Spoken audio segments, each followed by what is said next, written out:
I want to welcome you this evening. This is a regularly called and convened Greer City Council meeting. Having called the meeting to order, we are going to move directly to a public hearing, and then we're going to make a few changes in the agenda as we go along, but the public hearing is scheduled for this evening, and we're going to proceed with that. I believe Mr. Alex Cahill is here this evening with us, and sir, the podium is yours. I will let you do introductions and tee this piece of the public hearing to order, and we'll go from there. Good evening. Thank you, Mr. Mayor. We actually are going to have Francisco Arnaiz present tonight. He is from Greenville County Redevelopment Association. I do want to clarify my apologies.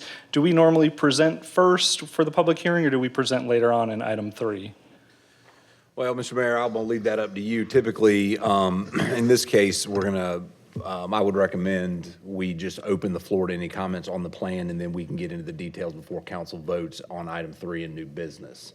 So if you're so inclined, you may want to just open the public hearing to the floor after a short introduction on the subject matter by GCRA staff, and then we'll get into the details under item 3 under new business.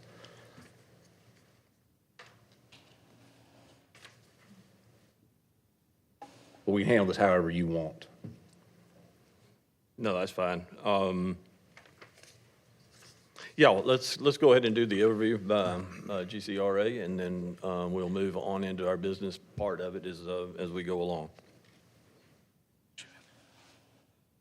Jim, we won't need to go to the slides, I think. Oh, okay. Okay.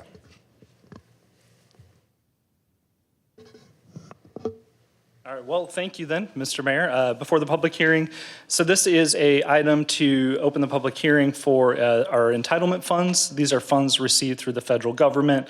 This is typically referred to as CDBG or HOMES funds. We've had the privilege and benefit of having Greenville County Redevelopment Authority manage that entitlement fund program for us for quite some time. And so I'm actually going to turn it over to Francisco tonight. He's going to talk a little bit about what's on the docket before y'all go ahead and open up the public hearing. Thank you.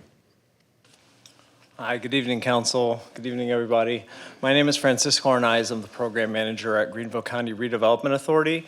Later on the agenda, we'll go through about a 10-slide presentation going over what the allocation is for the city of Greer, what the anticipated budget is, and what the activities we're proposing to do with Community Development Block Grant and Home Investment Partnership Program funds in the city of Greer for the upcoming 2026 program year.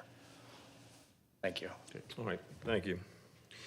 As with the public hearing, we generally do give an opportunity to address the item or the programs that are in front of us.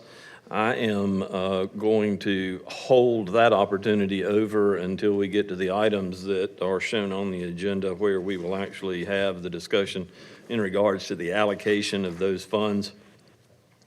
In fact, at this point, having called the meeting to order, I think it may be most appropriate that I go ahead and just close the hearing at this point in time, and we will open it up again as we get over to the agenda items under new business. That way we can take questions as well after the presentation. So if you are here for the public hearing and want to speak to that after we have the reports from both our staff and from the GCRA or the CBGD, we will entertain those in just a little while. In that same vein this night, since we're going to go ahead and call the public hearing to a close at this point, let's go ahead and move forward with the Pledge of Allegiance and the invocation. I would ask that if you would like to participate, that you join us by standing.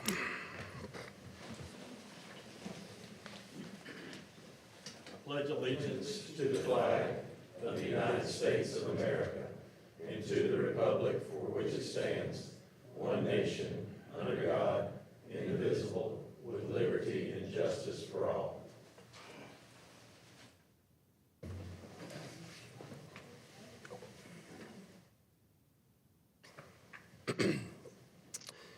Father, we invoke your presence here this evening with us and thank you for the opportunity to serve this great community.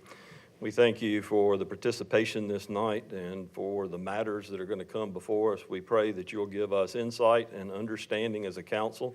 We thank you for the responsibility that you've placed upon us to be in these chairs. We also thank you for those that have come this evening to participate in our government. As citizens and those that are concerned about the betterment of the city of Greer. We thank you for the blessings that you have offered upon us and remind ourselves and others of those in our community that are less fortunate and deal with issues that may not be prevalent on our minds at all times. And so be with those folks as they deal with the stresses of the differences in their lives as well, too. We ask now that you go with us through the rest of this meeting. We ask all these things in Christ's name. Amen. Amen.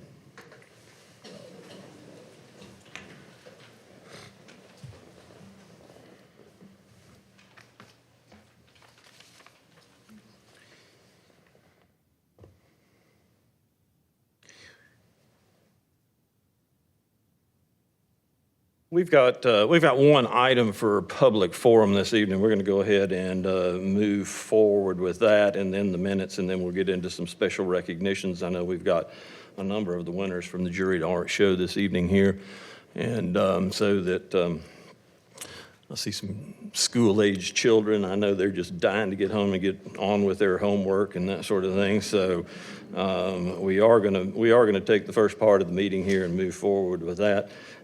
We have one person that has indicated they'd like to speak this evening in regards to a public forum. Mr. Jesse March, if you are available, come to the podium. If you would state your name and address as a matter of record, we will entertain your petition in public forum.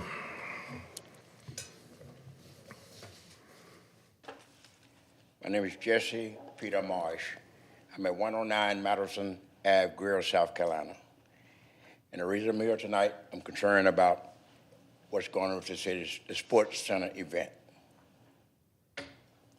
I come before you tonight to bring you my opinion and perspective on the sports and event center and budget, Greer.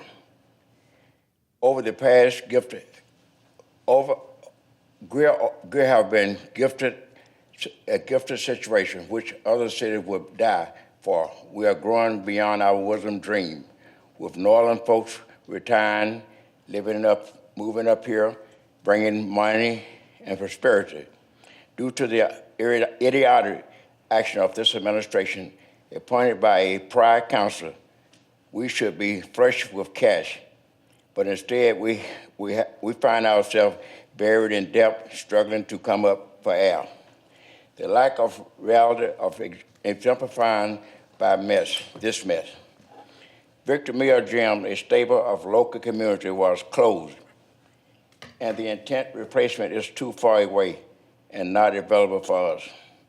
According to the RFP, 20% of the sports and event center bid was meant to go local and minority. That's what I have a problem with. There's no minority that I know have got any work there, probably some.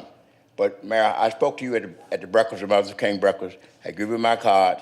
I went to Hopper Construction, and everything was given out. Nothing at all. Every time I go there, it's given out. So I don't know what's going on. Somebody getting their hands pocket full of something, but we're paying it. These guys are coming from Michigan, all over, making thousands of dollars. And thousands on the taxpayer money. So the people sitting here, they don't understand. Trust me, they're getting all their money, taking it away. Nothing for the city of Greer. I'm one who stands here, totally love Greer, a taxpayer, but I've been rejected, and I got a lot of other folks been rejected. A lot of them. Nobody can understand why.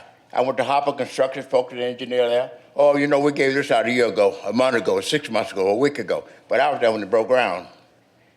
And so I just want to know from you tonight and the city manager, what are you doing for minority? not a black man, the minorities. What are you doing to rectify that problem? And where did the money go? I just feel that somebody somewhere made a decision without someone else looking over their shoulders. I'm not calling a person a thief, but I said some milk, it's a fly in the milk. And I just want, later, it will come out.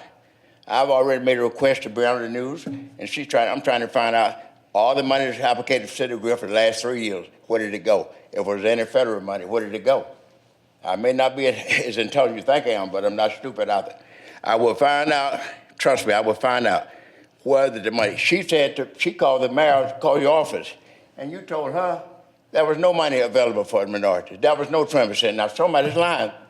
There she is.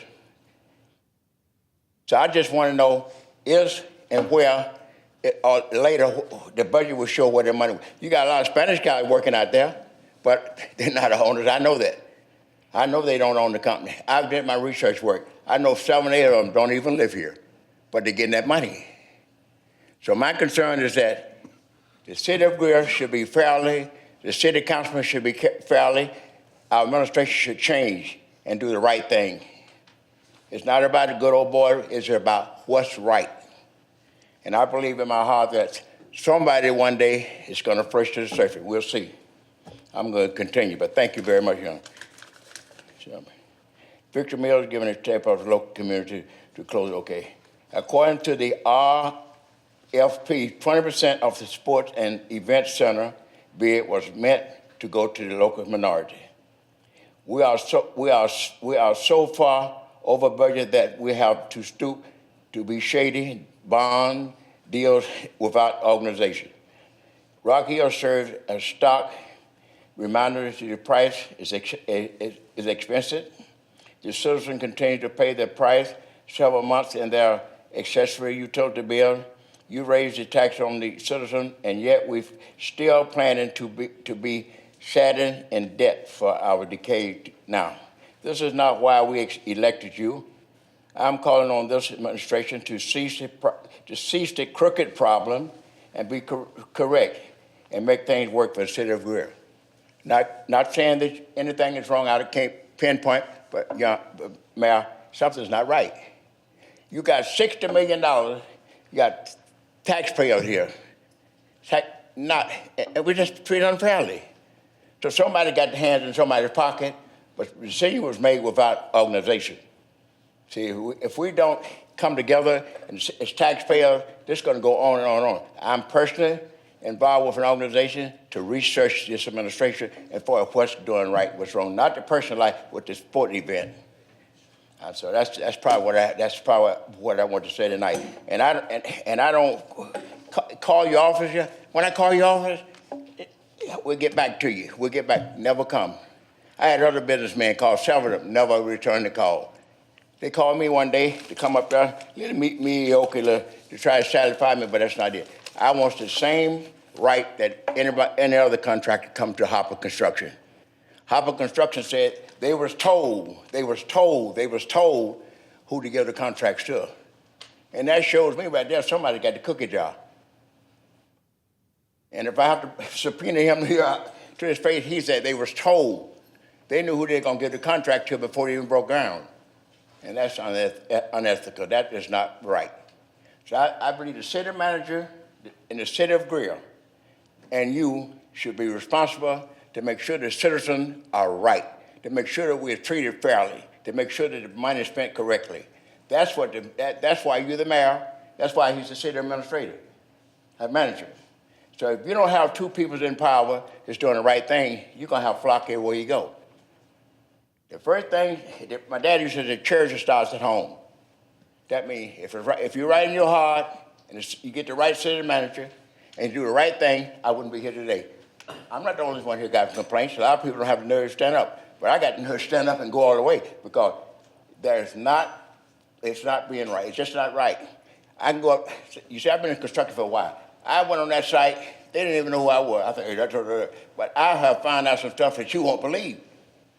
It's like I said, it's a fly in the milk. It's going to come out. I know. When I came, I knew before I walked in the door tonight. Probably when you leave, it's going to be that. But see, you can't satisfy me like that. I want the people to be treated right. It's not all about me. is about other minorities and other business people living here, black and white. You got people living in this city, grass cutters, et cetera, et cetera. They got all these Spanish guys out there, and they're in the background. They're in the background. The Spanish guys just laborers. But I'm intelligent enough to know that it goes beyond there. So we want to find out where the money is going. $60 million, somebody got some money in their pocket. And I know that. I don't have any of that money in my pocket. Well, you know why? Because you're probably not part of the clique. All right. You're not part of the clique. We appreciate If you. you stand here, sir. Sir. Are you telling me tonight? Sir, Okay, y'all. we appreciate you sharing your opinion, and we appreciate whoever wrote that for you coming tonight and reading it. Well, Your time's up. I'm going to leave. I'm asking one question before I leave. Okay. Will you faithfully say that you would give some minorities some work out of this $60 million? There are minorities working on that job, yes, sir. She just said the same, that you're working on it. She said the next phase. When is the next phase? You go on. I told the guy, it's always the next year or 6 months later or 5 months. But the time is now. They got the money. The time is now. And you're the mayor. And the city manager, you can do something about it. And I am Okay, quite comfortable with where we are. Thank you, sir. I appreciate that. Yeah. Thank you.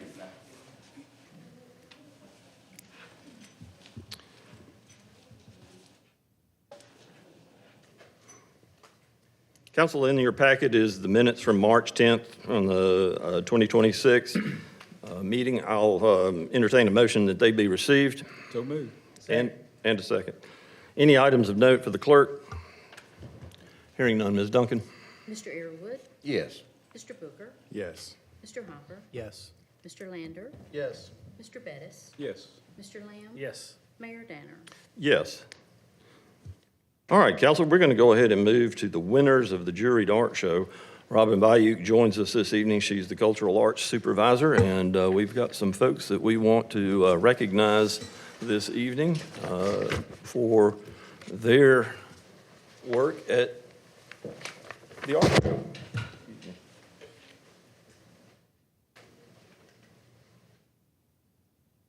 So the same people that wrote that for him sent the newspaper. That's a crock. How many years we've been doing a jury show? I don't know. Like 12.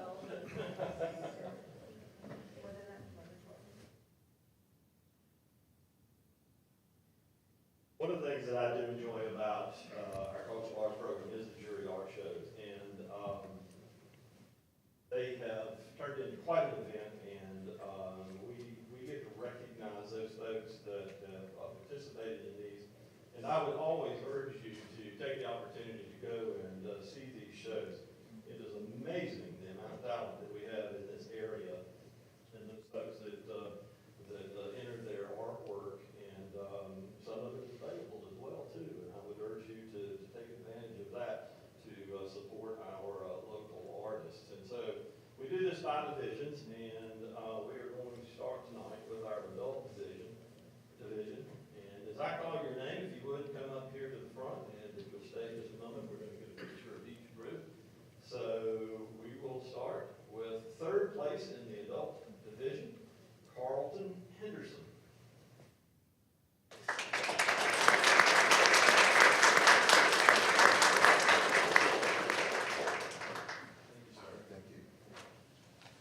Second place is Clint Anderson.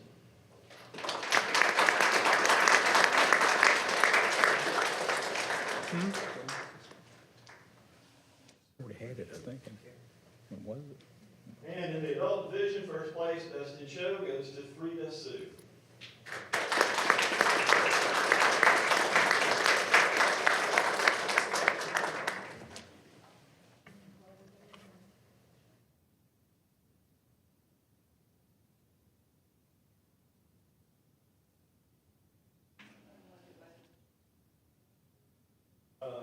We'll start this way. How about that?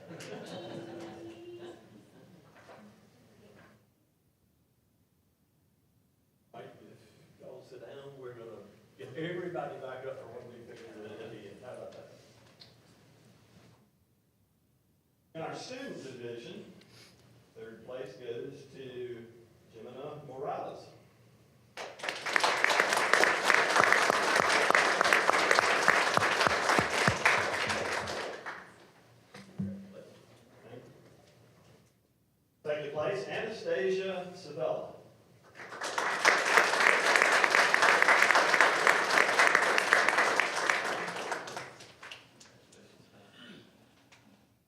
first place this evening goes to Zachary Wamsali.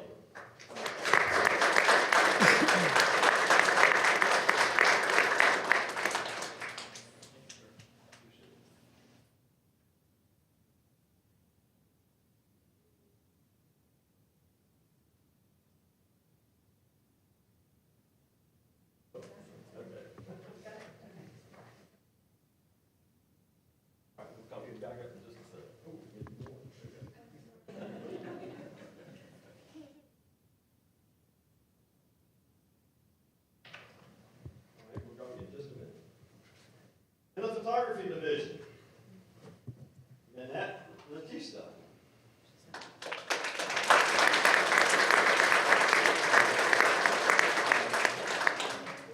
Nanette took second place, and our first place winner, several years in a row, Mac Loftus.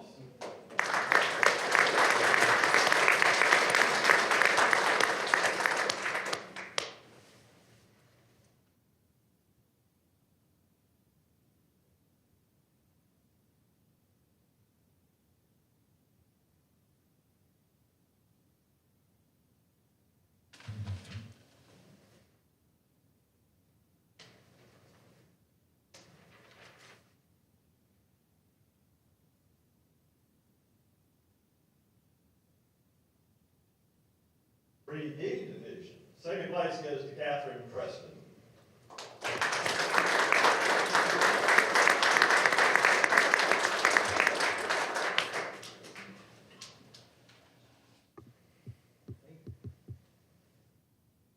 And first place goes to Tom Zumba.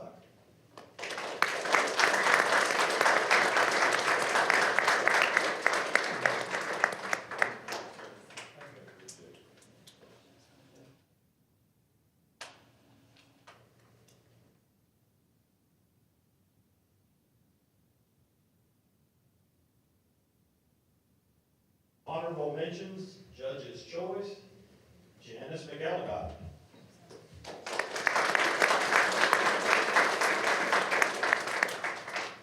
Katie Garcia.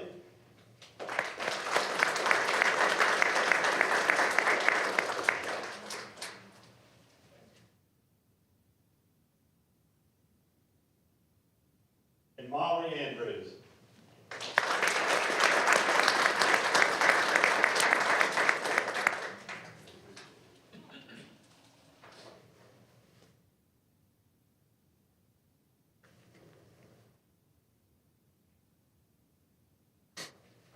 And our staff picks. Lakia, Jeremy, Jeremiah.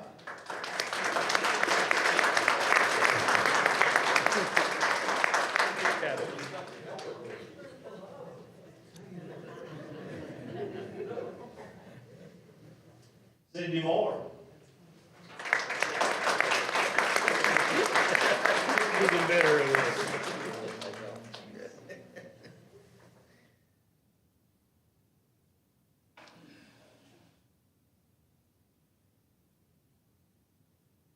Cindy Moore. Oh, Cindy's up here. Elizabeth Brown.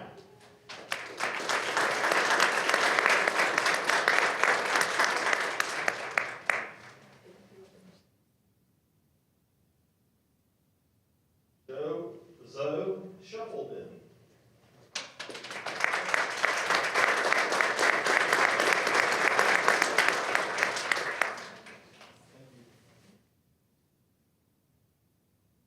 And Zoe Wang.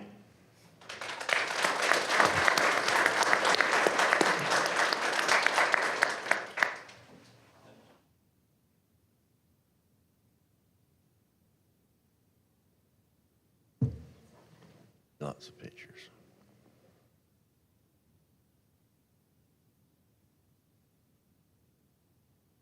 Y'all will stay up here.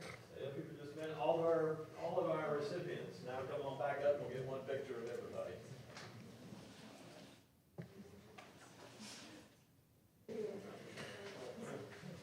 I'd have to make a double roof.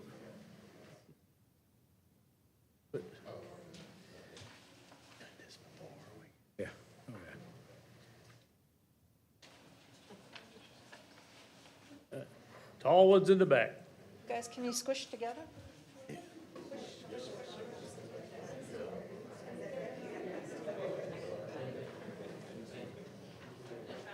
There we go. Yeah, that would be good. You might mention that to Robin. You might mention that to Robin, to include that.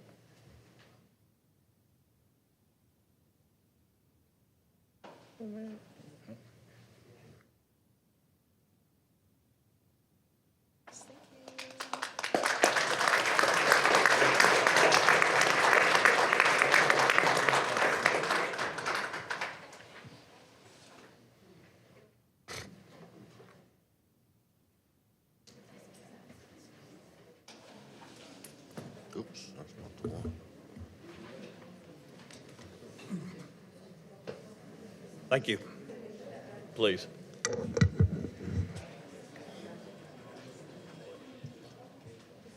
We'll give just a moment for those folks to head for dinner or homework or whatever awaits them. Mine? I'm not speaking. I can fix that. Well, let's see. I've got some more stuff to do standing up. Your voice carries, I guess. Like you have Hutton, when I speak, people listen. Voice, yeah, heard.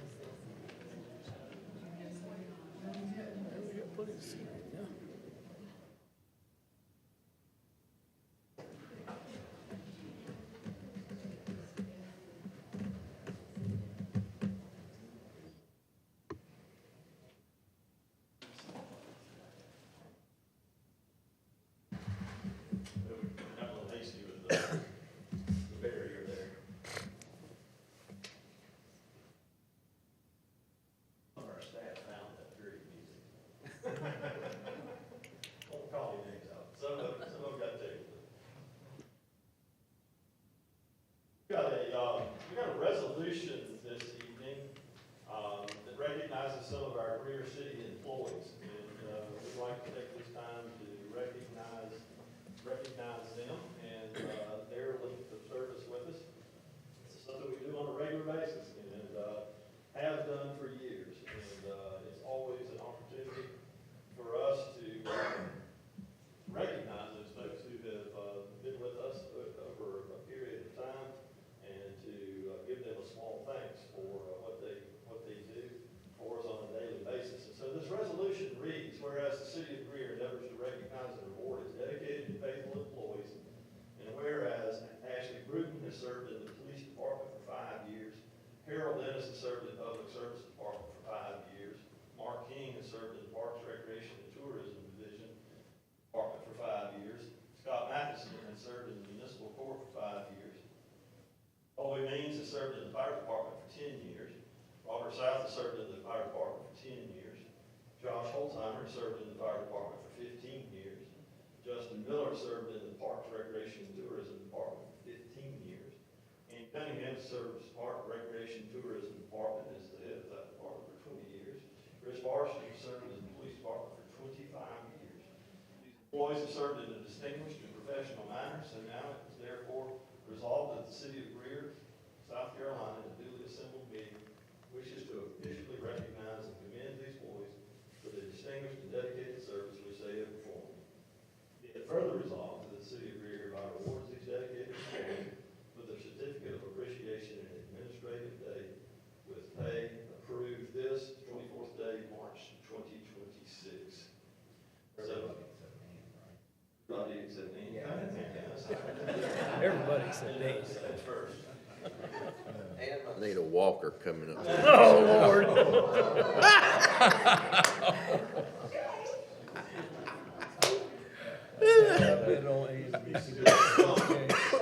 Some of the earlier remarks. Ashley Burton, Charles, the only one count runner. You be the only one on council that could out. Harold Dennis, All right.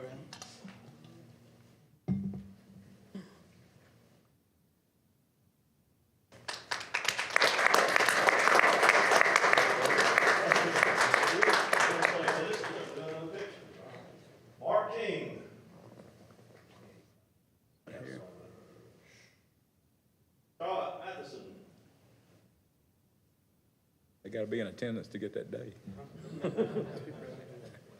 All big means.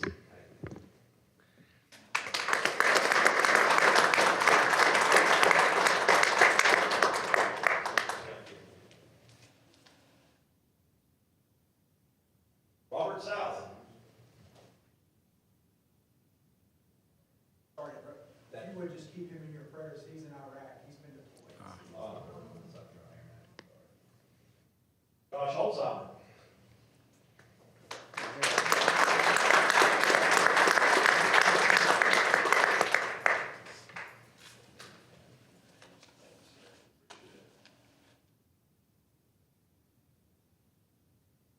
Dustin Miller.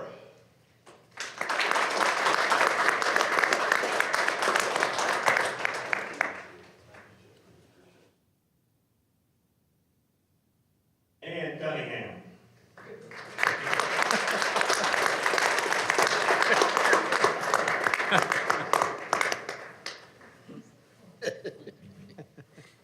I love you, Ann. We can all look the other way while you, Watch that hand. Say dang thing. Okay.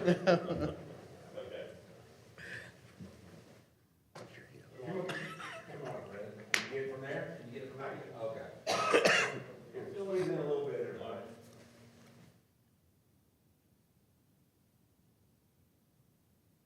Thank you. Thank you.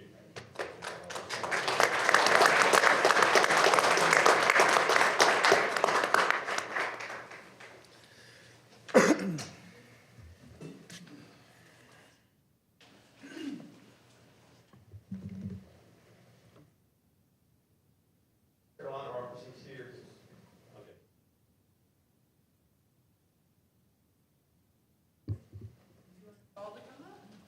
Absolutely. Every one of you, because we're gonna take a picture, y'all need to be there. Oh.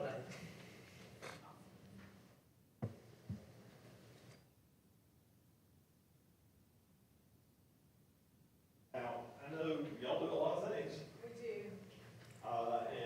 This is Child Abuse Prevention Month, so we have with us tonight, So Sam is our program coordinator for the Green program. okay, And Lisa is, she helps with she's our financial manager. South Carolina Children's Trust and the grant reconciliation. great. So just another one of those opportunities that this community takes to help its own, and we appreciate everything that you ladies and the organization does to help in that regard. And old enough that I still call it Greer Relief.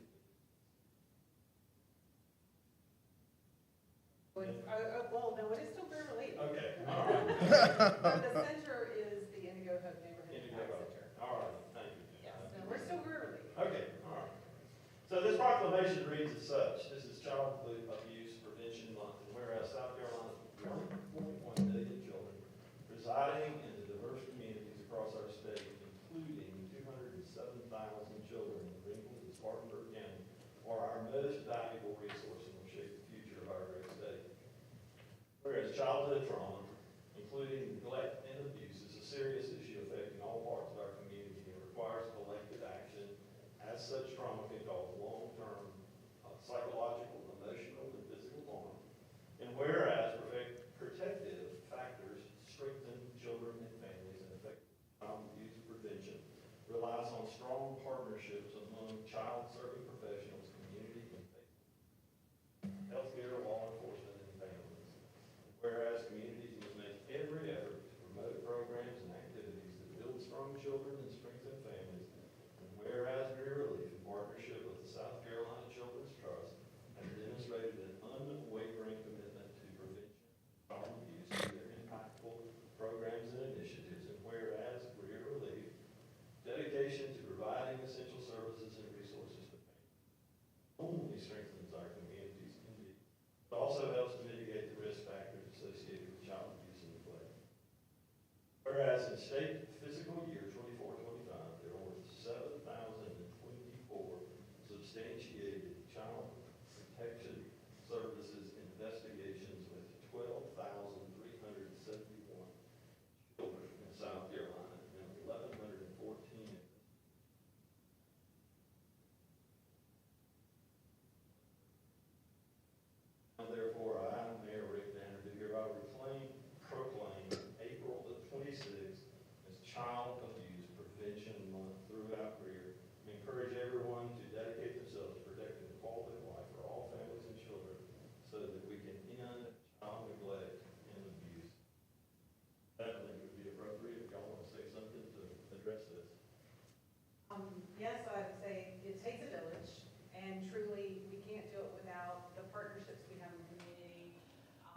law enforcement, RDSS and our other providers.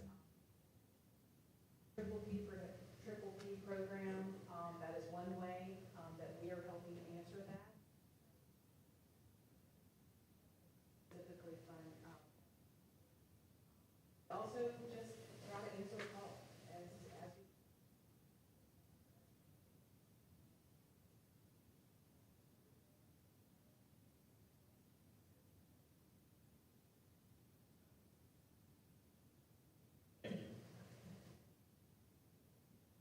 Thank you.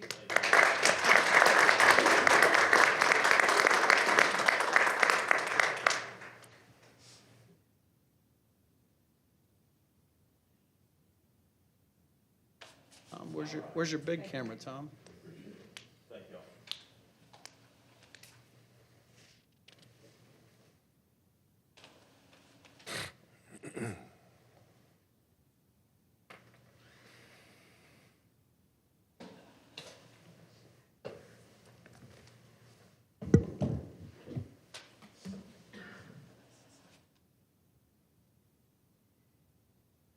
All right, council, I think we're getting ready to get back on track here.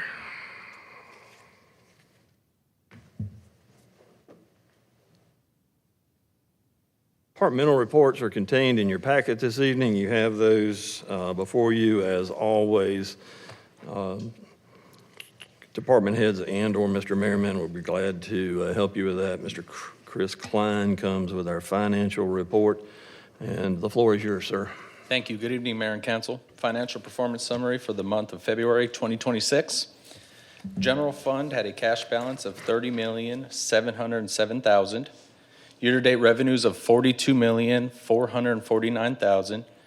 Year-to-date expenditures of $37,476,000, and we were 1% over budget. We had a favorable revenue benchmark variance of $2,649,000, an unfavorable expenditure benchmark variance of $2,620,000, and an overall favorable benchmark variance of $29,000. Moving on to hospitality fund, we had a cash balance of $2,098,000, year-to-date revenues of $2,680,000, and year-to-date expenditures of $2,848,000. Finally, stormwater fund, we had a cash balance of $4,417,000, year-to-date revenues of $1,450,000, and year-to-date expenditures of $972,000. With that, I'd be happy to stand for any questions. Thank you, sir. Floor is open, council. Were you able to send me the graphing of the long-term revenues that, for the, I didn't get it if you did. Yes, sir, I did email it to you, but I'll. Okay, well, I'll talk to you later. Yes, when sir. we get it. Thank you. Questions? Comments? On the hospitality fund, Yes, sir. I noticed you said we spent about 200,000 more than what we've brought in. Is that right? Yes, sir, currently. So we do have a budgeted transfer from the hospitality fund to the general fund of $2 million, and so that did go through in the month of February. So that was a big chunk there. We kind of wait to do it till the end of the year when we have a little more cash flow in that fund to do so. But we will, that's been a bulk of the expenditures, and we just have the rest of the revenue for monthly hospitality that we'll receive throughout the rest of the fiscal year. Are we tracking what we need to be on that fund? Yes, sir. We were under budget for this past month, but overall we are still, tracking, and we are ahead of last year, year to date. Further discussion? Hearing none, thank you, sir. Thank you. Appreciate it. Thank you, sir. Council, let's move to the administrator's report. Mr. Merriman. Mr. Mayor, council, thank you. Mr. Airwood, I just wanted to remind council again, in the fire department activity report, please take a look at that for the EMS transport delays. In the month of February, we had 20 responses that were over 20 minutes or greater. That's from EMS coming. We had 7 that were a total of 30 minutes or greater going into the 40-minute category. And then the other one, I mentioned this, is where we have to provide the ALS service, where we take a person from out of our staff and they go to the hospital in the ambulance with the folks because the counties aren't showing up with qualified people. There was 2 in Greenville County and 3 in Spartanburg County, so. Thank you, sir. Mr. Merriman. Thank you, Mr. Mayor, Council. Mr. Airwood, I just took Mr. Klein's email that he sent you and forwarded it to you and all of council Great. to Thank ensure you. that's at the top of your inbox. So Thank you you. should have that. A couple real quick things. First of all, I would like to personally thank the Greenville Fire Department, the Pelham Batesville Fire Department, Taylor's Fire Department, and the Lake Cunningham Fire Department for services that they rendered to the citizens of Greer last week as we, the fire department in particular, said goodbye to one of their own during the funeral of Lieutenant Taylor Graham. Those 4 departments stepped up and covered the city during the time of the funeral. So for me and the city, to those departments and their leadership, I want to thank you for being faithful to the fire service and to fellow firefighters. Also want to remind this council and the city of the Big Bash this weekend, 150th. So happy 150th to the city of Greer. The countdown to the biggest party of the year is on. Join us on Saturday, March the 28th for a day of fun, celebrating 150 years of Greer. The Big Bash will take place in various locations throughout downtown Greer. Starting at 4, there will be music, pop-up shows, a classic car show, trade and craft demonstration, artisan market vendors, food vendors, a kids zone, and Greer 150 merchandise. For the schedule and more information, see the City of Greer website. Mr. Mayor, Council, that concludes my report. Council, I would add as well, too, remember the event that takes place at the Depot tomorrow night. We will have a full slate of items there for you and for some of our community as we celebrate the kickoff of the 150th birthday of the city. And I think the presentations that are going to be presented tomorrow night will be well worth your time. And then on Thursday night, Spartanburg Municipal Association meeting is going to be held at our museum. We've got a number of folks that will be coming from other municipalities in the Spartanburg area to see and hear the story of the Greer Museum. And I know you'll want to be a part of that. If you have not seen the new exhibit yet, you are going to be blown away. And Mr. Lovegrove and possibly some of his family may be there. We will have some of the volunteers as well, too, for explanation of some of the exhibits. And I think you're going to really enjoy that. So we look forward to seeing y'all for the next couple of evenings if you can make time to do that. With that, then, we're going to move to appointments of boards and commissions. In the Planning Commission, we have a resignation. District 5, Tremaine Booker has resigned. His term was to expire June 30th, 2027. Mr. Booker, do you have anybody at this time to nominate for a position on the Planning Commission? That'd be mine. Oh, excuse me. Well, we've got somebody that's rather close to Mr. Tremaine Booker, so I just got a little confused there. So, Mr. Bettis, do you have somebody you'd like to nominate to the Planning Commission this evening? I am very sorry to lose Tremaine, but I am working on a replacement. Okay, thank you. We will look forward to having somebody in that seat before too much longer. And tell your brother we'll miss him. Let's move on to old business. There's only one item of old business this evening, and this is the second and final reading of ordinance number 6-2026.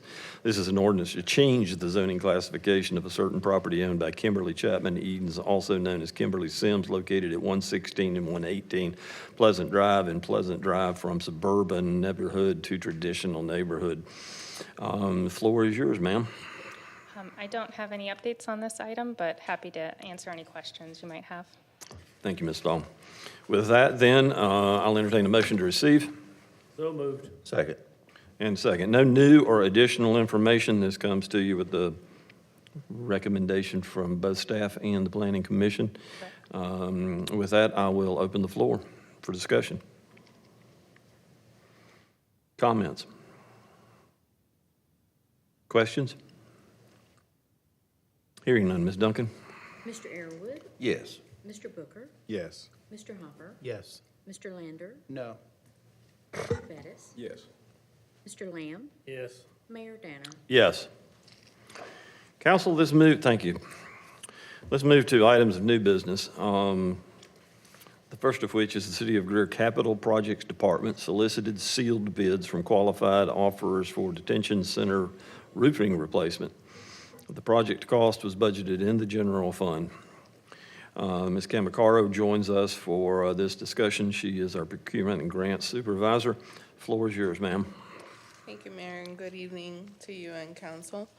As the mayor mentioned, the Capitals Projects Department solicited sealed bids for this project to do roofing replacement over our detention center.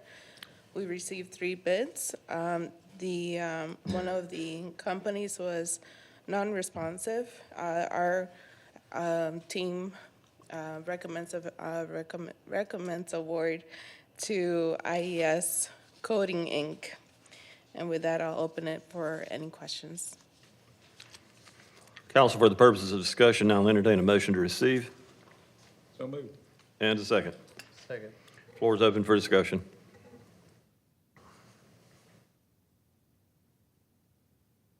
Questions?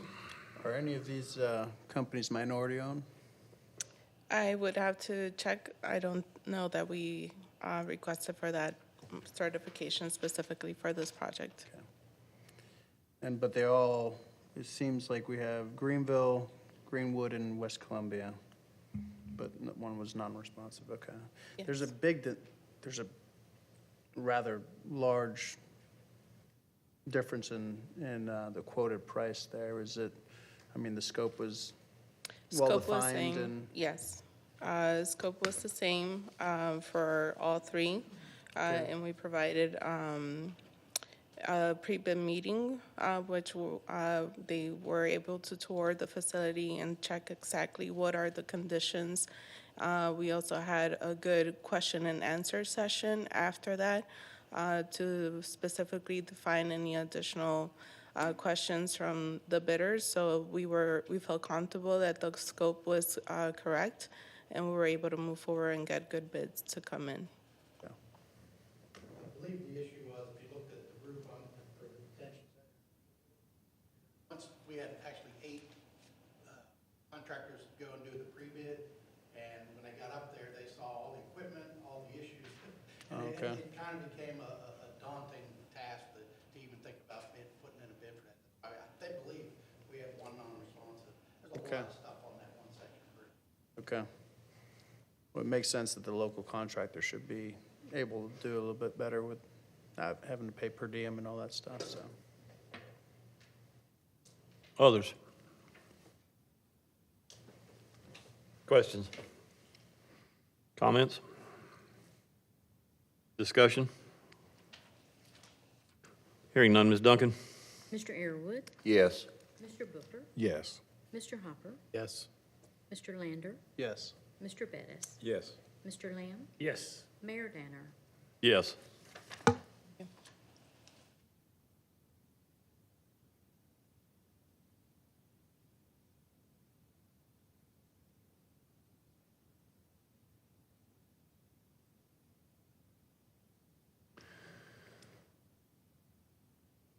This will be the first and the final reading of a resolution, which is 6-2026.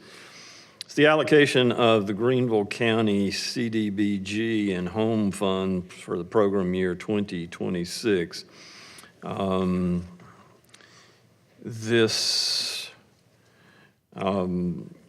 It comes to us from a resolution. We also will have information from Greenville County in that regard. Is your presentation applicable to the county's information as well, too, or should we treat these separately at this point? It's all one. My recommendation would be to do the presentation first and then open the public hearing, but that's at the discretion of council. Okay, we'll go ahead with the presentation, and then I will open the public hearing at that point. Great. Well, I'll keep it short and sweet. Thank you, Mr. Mayor, Mayor Pro Tem, and honorable council members. Alex Cahill with the Planning and Development Department. I'm going to introduce Francisco Arnaiz tonight. GCRA has partnered with the city for a long time in administering our entitlement funds, as you heard earlier, through CDBG and the Homes Partnership Funds. Each year, GCRA submits an annual action plan on behalf of the city to the federal government. These funds are then administered and run through GCRA on behalf of the city. For program year 2026, the city of Greer does anticipate receiving around $288,000 in these funds, which includes an annual allocation and estimated program income. These funds are intended to benefit and must benefit low and moderate income residents, address neighborhood needs, and support community development activities. There's also some subrecipient funding that Francisco will talk about tonight, and that needs to support community organizations and city programs that provide services to residents, including youth, seniors, and families in need. With that, I'm going to turn over to Francisco with GCRA, and he'll give you a more in-depth detail of what we are proposing in this year's budget. Thank you. Mr. Arnaiz, before you get started, let me go ahead and we have stopped and started already a public hearing. Let's just go ahead and make this official for your presentation, and then we will have a period of time for questions and answers if there are any from the public. So I'd like to call the public hearing to order. This is a notice of a public hearing and a comment period for the Greenville County Program Year 2026-27, the annual action plan for the use of HUD funds in municipalities. Mr. Arnaiz joins us for that from the office, and the floor is yours, sir. Thank you, Mayor. Good evening, council. Good evening, everybody, again. Alex did a great job introducing what we're doing here, what we're going to be talking about.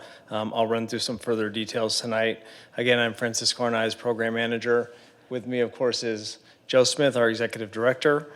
And any questions we'll be able to answer for you during the presentation or after. Quick agenda for you, even though this is going to be a short presentation. We'll go over an introduction, who GCRA is, purpose of this meeting, funding types, national objectives, and eligible uses of these funds, the upcoming budget for 2026 concerning HUD funds through GCRA for the city of Greer, and proposed activities, projects, and next steps. Just as a background to Greenville County Redevelopment Authority, we were created through South Carolina Act 516 in 1969.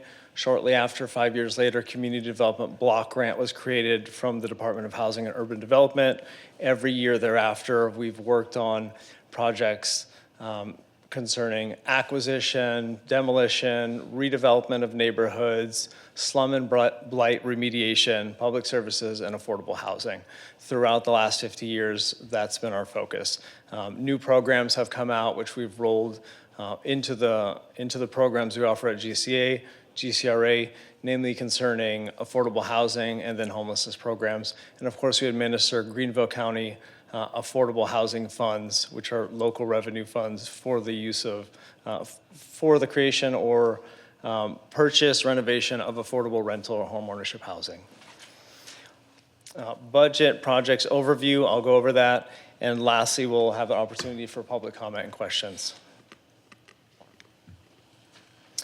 One thing to keep an eye out for, and one of the reasons we're here, we're part of what's called an urban county agreement. So essentially, the city of Greer has entered into an agreement with Greenville County and using Greenville County Redevelopment Authority as the administrator of HUD funding on behalf of the city of Greer.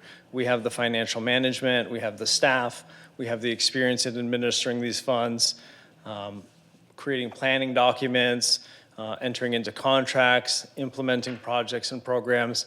And so we do this We propose projects to the city of Greer.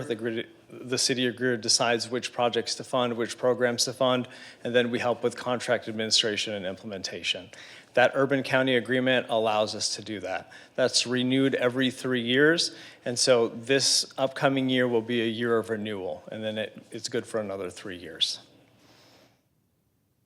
Lastly, the amount that's allocated to Greenville County is a certain dollar amount for 3 different programs. We back into the amount that's allocated to the city of Greer based on population, amount of households in poverty, and amount of overcrowded units. We put this into a formula to come out with what is allocated to be used in the city of Greer. One of the requirements and one of the planning documents which we create is called an annual action plan. So essentially, before we do anything, we have to propose it, we have to open it up for public comment, we need to put it in a document and lay out what the activity is, who it's going to benefit, what it's going to cost, and the scope of the project. That action plan will be made public on GCRA's website in April for public comment also for 30 days. And so what pertains to the city of Greer, we're making open for public comment today, which has gone back a couple weeks and will extend until March 27th. As I mentioned, we receive an allocation from HUD annually. We back into what is available and budgeted for the city of Greer. So this is the estimated funding allocation for 2026 on the screen. We then budget into specific line items. These line items are not projects and they're very flexible. We can move from one line item to another with ease. We work with the city manager, the development director, and city staff to see what projects we want to focus on. But we are required to put it into a line item budget.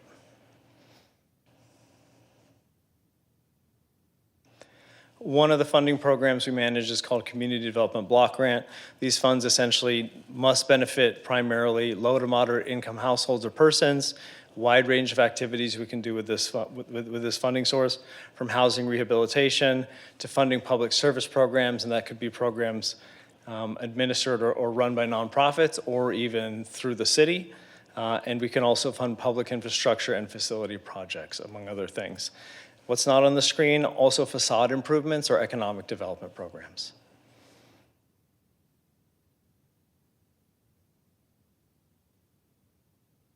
Another funding source which we receive annually for Greenville County of about $1 million is called Home Investment Partnerships Program. This is for the creation or rehabilitation of affordable housing. When we say affordable, we mean for households earning under 80% AMI, and we try to target either a housing or a rent payment, a housing payment of approximately 30% of one's gross income. And so that can fluctuate where that payment lies. And as I mentioned, this is going to be for housing for sale or for rent. What you see on the screen, the images here, are the Fairview townhomes, which we have here in Greer, and which we worked with the city to collaborate on and to construct. Some other GCRA housing programs and what they do, as we mentioned, we can develop we can develop in-house, or we can partner with other developers to construct affordable units, either for sale or for rent. We have a first-time home buyers program in which households earning under 80% area median income can get down payment assistance to purchase their first home. This is run through an organization called Community Works Carolina.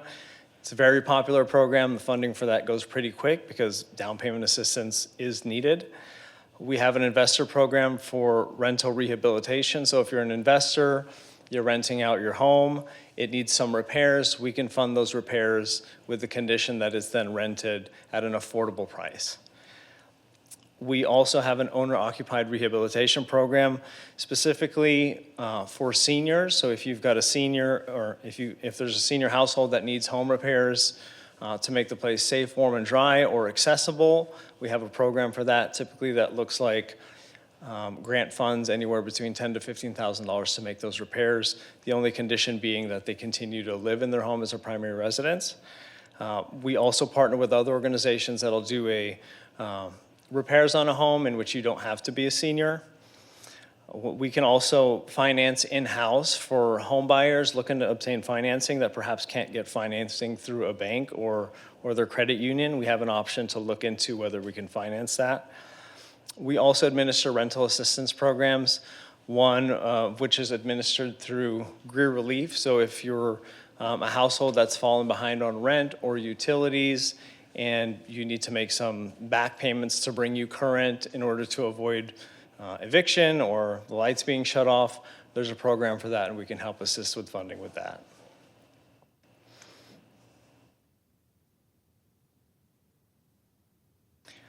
We've done many projects over the years in Greer. Some of the most recent projects are the Fairview Townhomes here in Greer, and also a lot of the facades that you see on Main Street. We've assisted in providing grant funding to uplift that facade.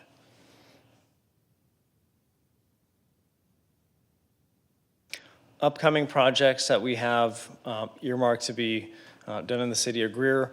One is a housing project on Harris Street, and this is through an organization which applied to funding from us called Greer Community Outreach Center, Inc. And so our role in projects like this is typically to provide what's called gap funding. So whatever the project can't support in permanent debt, we would cover the difference in order to make it a viable project up to a certain amount. So this is a project that is under consideration and proposed for the upcoming year. It's still under consideration and in conditional award, so there's a lot more due diligence and, for lack of a better word, underwriting and some back and forth in finalizing the project, but it is planned for the upcoming year. Subrecipients that we're funding, and this is for either the city or nonprofits, as you can see here, Parks and Recreation Senior Program for this $3,750, Parks and Rec Youth Program for $8,000, Creative Advancement for $5,000, Greer Community Ministries for $18,500, and Greer Relief for $24,750. We're also partnering with the city of Greer to construct 2 homes on Spring Street, so those are vacant lots. Those lots were deeded to GCRA in order to construct affordable units from the city of Greer a few months ago.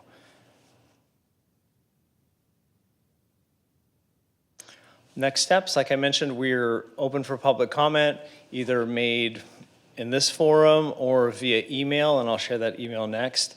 Public comment runs until March 27th, although that's specific to this municipality. You can still submit a public comment in April once we actually release the larger planning document. And another next step from the city is to sign the resolution approving the budget for the upcoming year. That resolution has estimated amounts. Those amounts get trued up once we receive from HUD what the actual allocation is.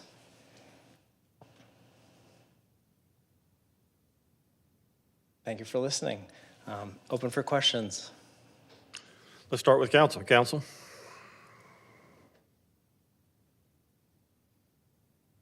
Could you explain to me, on the resolution there, it has the funds listed under CDBG and home, and the program income under home is a negative 600,000. I don't understand that.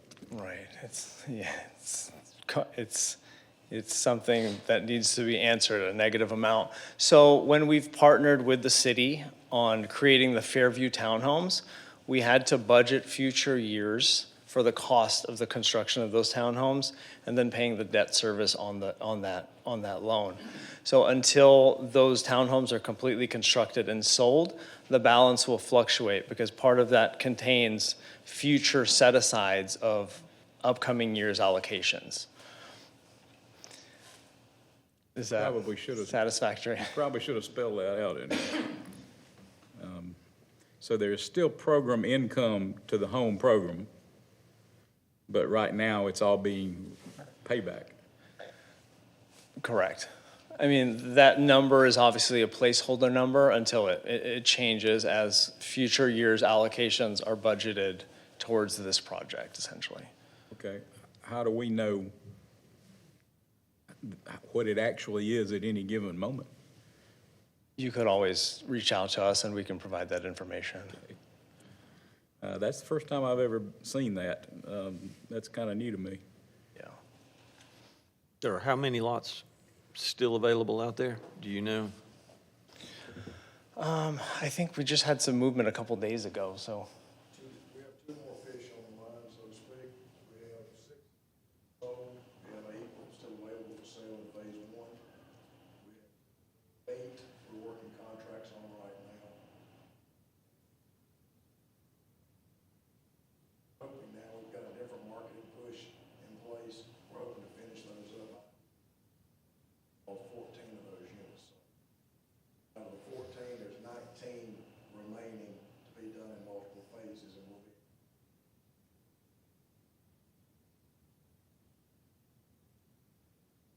19 was the number. That's phase 2, basically, is what that was.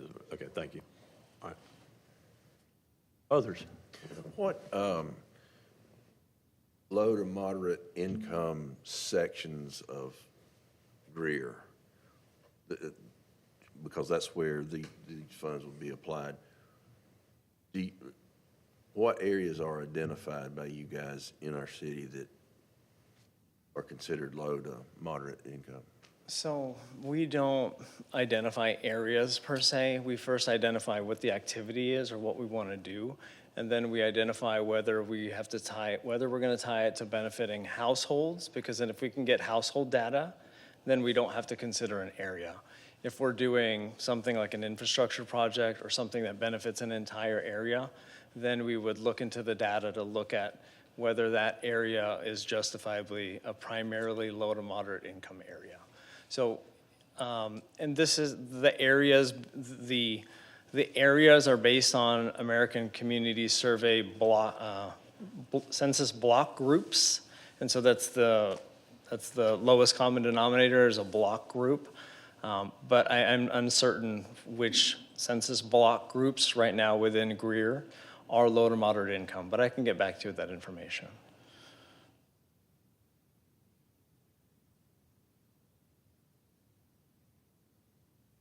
Others? Questions? Let me ask a question real quick. The townhouses that were built, are they for sale on the open market, or you have to qualify, or how does that work? They are for sale on the open market, so you can find them on Zillow. Okay. What you'll see is a sales price of approximately $250,000. Once we make contact with someone, we will ensure that they earn typically under 80% of area median income for the last year, which is approximately $77,000 for a household of 4. Okay. And then as long as they qualify on that, we'll look at how much we need to provide essentially in subsidy so that their first mortgage amount is approximately, say, $200,000 so that they can afford that payment. And then GCRA will provide essentially a seller contribution or a second loan behind the first that requires no payments and is at a 0% interest rate, which just hangs on to secondary financing. And so, yeah, it's open to the free market. It's open, you can find it, and yeah, we do an eligibility check. Okay. Yeah.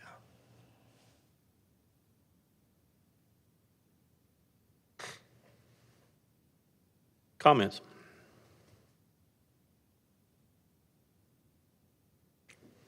Further discussion? Questions?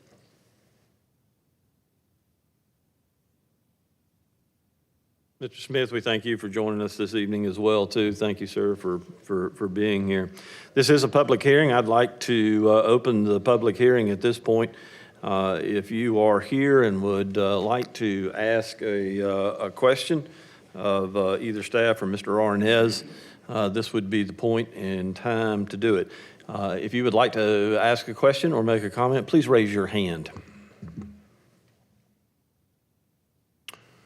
A second opportunity for you to ask a question or make a comment in regards to our annual CDBG funding for the program year 2026.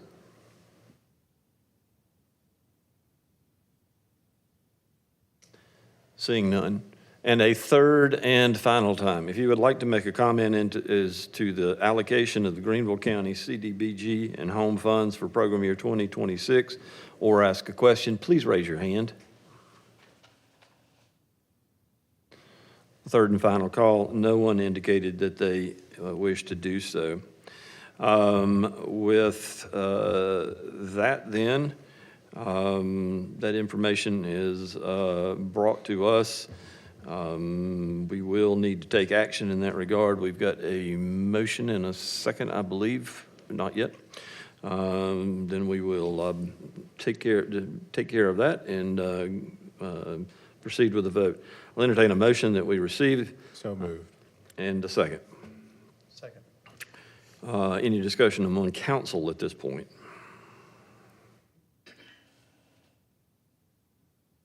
Hearing none. Ms. Duncan?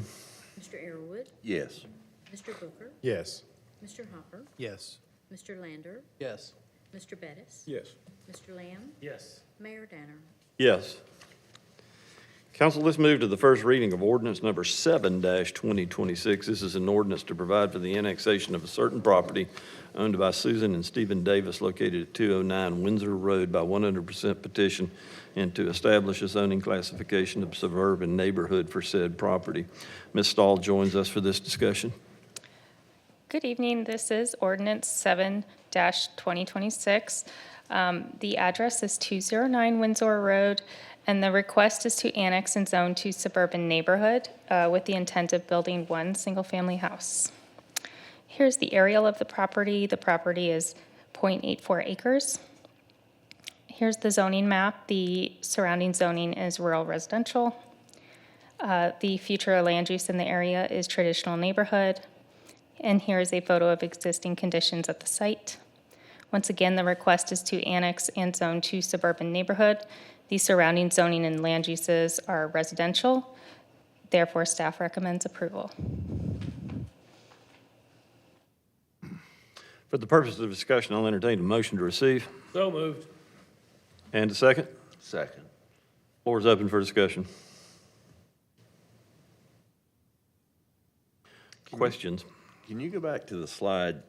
I'm just interested to see, on there you had, there was 2 areas that were unzoned Greenville County.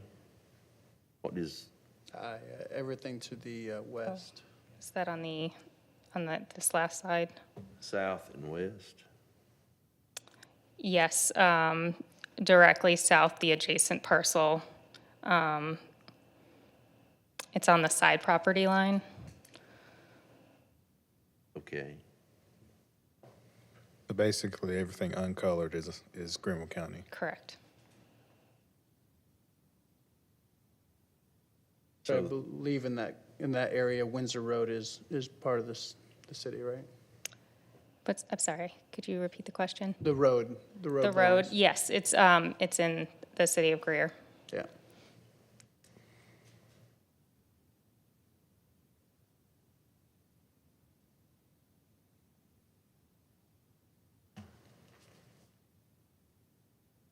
Others? Discussion, questions, comments?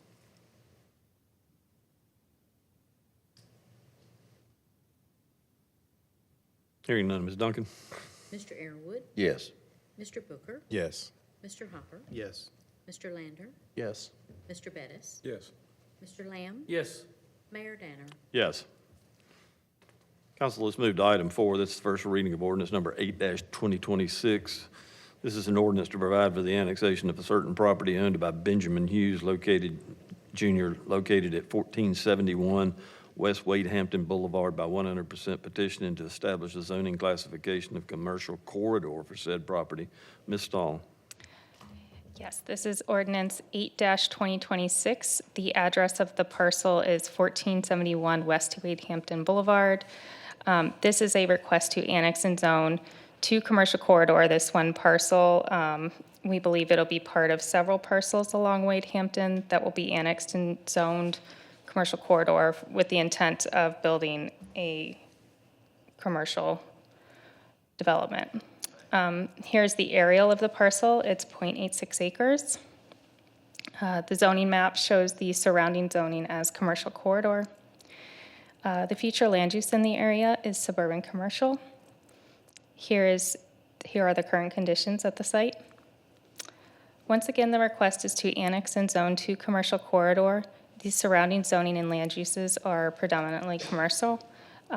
This is in accordance with the surrounding area, so staff recommends approval. Council, with the recommendation of approval from staff, I'll entertain a motion to receive. So moved. Second. And a second. Floor is open for discussion. Do you believe that there's other parcels that are going to be, all this will be combined? Yes, I think the other two parcels, they'll bring those into annex as well, The one and they'll combine fronting them. Wade The Hampton. ones fronting Wade Hampton. Be nice, clean that area up. Yeah, we voted on, to the right, I guess, east, just a few meetings ago. Two parcels. They are doing auto repair shop Yes, there. yep. They actually haven't come back in to see us again yet. They're working on their civil plans right now. Yeah, this is the old rear rim and tire, whatever it was. And I think next door to it's a pawn shop that's still standing. Yes. The building Still is. standing. The building is. Yeah, they've been out of business for a long time. Others? Questions or comments?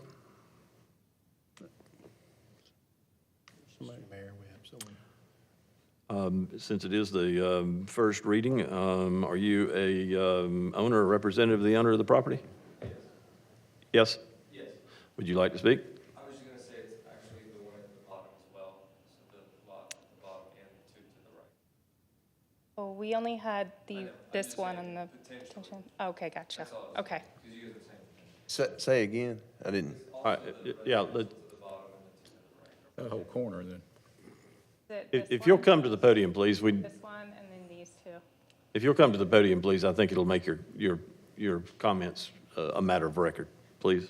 Yeah, I'm sorry, I was just saying the You'll one. just state your name and, Oh, Sean Atkinson, Woodhaven Development. okay, thank you. It's the one to the bottom as well. Okay. All the way to Chick Springs, or? No, there's one sliver there that's residential that'll include all that. so. Can you speak to the potential development, Currently a bank on the corner. a bank? The Young's property. Thank you, sir. Riley, you referred to this site during the opening of our Subaru Road station, didn't you? Said that was Walker Hannah ran a gas station there. It was, yeah, Yeah. Esso. Of course, you got Jewel DeYoung, Yep. legend, and then pawn shop. That was an Esso gas station? Yep. Really? My neighborhood. Walk down memory lane. Yeah. Others? Ms. Duncan? Mr. Earwood, Yes. Mr. Booker, Yes. Mr. Hopper, Yes. Mr. Lander, Yes. Mr. Bettis, Yes. Mr. Lamb, Yes. Mayor Danner. Yes. First reading of ordinance number 9-2026. This is an ordinance authorizing the conveyance of an easement in certain real property inside the city of Greer. Mr. Gugelhauer joins us for this discussion. Good evening, Mayor and members of council. As the construction continues out there at our events, Sports and Events Center, we reached a point where we need to ask council to convey several utility easements for our service providers. In this first ordinance, number 9-2026, is a small sliver of land that will house CPW, a access point to the sanitary sewer. They will have a manhole and we're asking council to submit, or to convey this easement to CPW. Any questions, I'll be happy to answer. For the purpose of discussion, I'll entertain a motion that it be received. So moved. Second. And a second. Floor is open for discussion.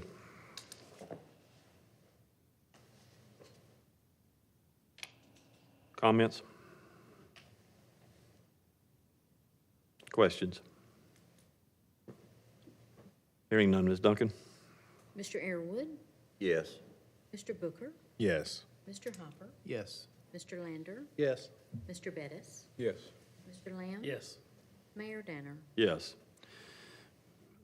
First reading of ordinance number 10-2026. This is an ordinance authorizing the conveyance of an easement in certain real property inside the city of Greer.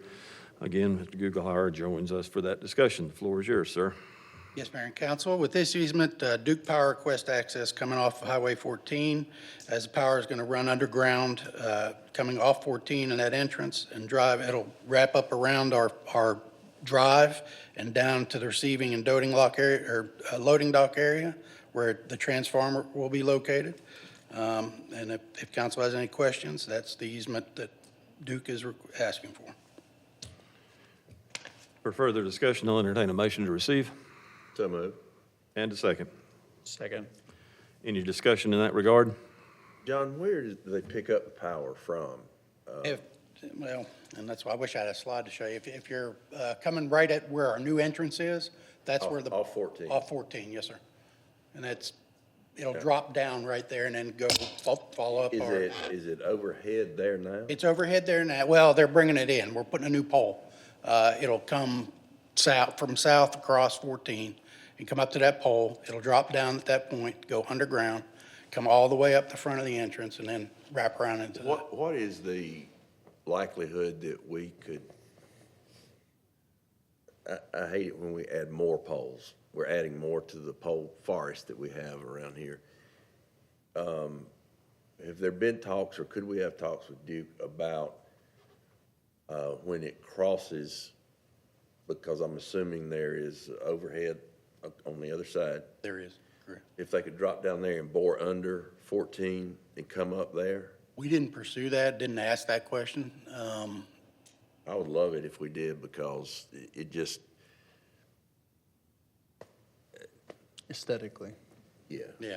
And that kind of takes away that, because the area right now as you're driving in is kind of clear as far as the sight, and I hate to see us adding to clutter. We're actually taking away one pole. I mean, we're trying to tidy it up as best we can, but Well, is it possible that we can talk to Duke and check about boring under? at this point, sir, it would slow the project down. I mean, I don't know that we've got to I'm get. not in a rush of power. Mr. Edwards, they will do it. We'll just have to pay for it. How much? I don't know. They're not, we're not adding a pole. It's coming to an existing pole. Okay, so we're not The gonna, pole's there, we're just moving it over a little bit. okay, but, so. We're not adding net- any poles. Net We zero. are taking away one. Net zero. Yeah, net zero. Okay, all right. Actually, it's a net negative one, Yeah. because we are removing one pole. All right, But good. Mr. Airwood, to answer that question, so early on in the project, when we were discussing with Duke, the discussion was, what would it take to get everything adjacent to everything underground?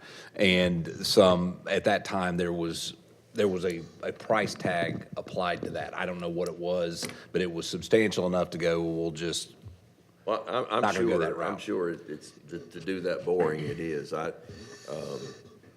And hopefully I'll be bringing an ordinance for council's consideration about, basically, we can title it "No More New Poles."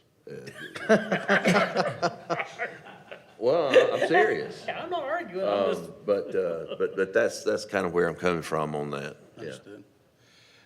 Where's the pole going to be relative to the entrance? Is it right next to the entrance, or is it on the opposite corner? No, it would be near the entrance. It's not going to be hindrance to the entrance, but that's where it's coming in. Okay. We're gonna have net zero poles, but we're adding a line. We're moving a line. Okay. So we're gonna have net zero The line. reason why we're moving the line is because there's the parsonage house that's right next to our entrance. That house is where that pole currently sits. Because DOT is requiring us to change the driveway alignment of coming into ours, there has to be a certain turn radius there. That driveway is having to be relocated. So their driveway is going to move down, and because their driveway is moving, the pole's got to move as well. And so they're relocating the pole, but they're just bringing the power to the pole. It'll go down there and everything's underground from that point forward. But the driveway relocation is what made us start, if we weren't having to worry about that, the pole that's there now would stay in place. And Duke is running the line and setting the transformer and everything for us? That's correct, yes, sir. Now, we've got Greer CPW for water, sewer. Is they didn't provide electric in this area, is it just Duke? Because yeah, they would have, again, at a substantial cost. We approached them first. Their quote and estimate was for $425,000 without the transformer, where Duke would provide the transformer for free, and they would, of course, we're going to end up paying a little bit more in the service on the front end, but Duke is willing to work with us a whole lot more than CPW was at that time. Good, all right, well, that's, okay.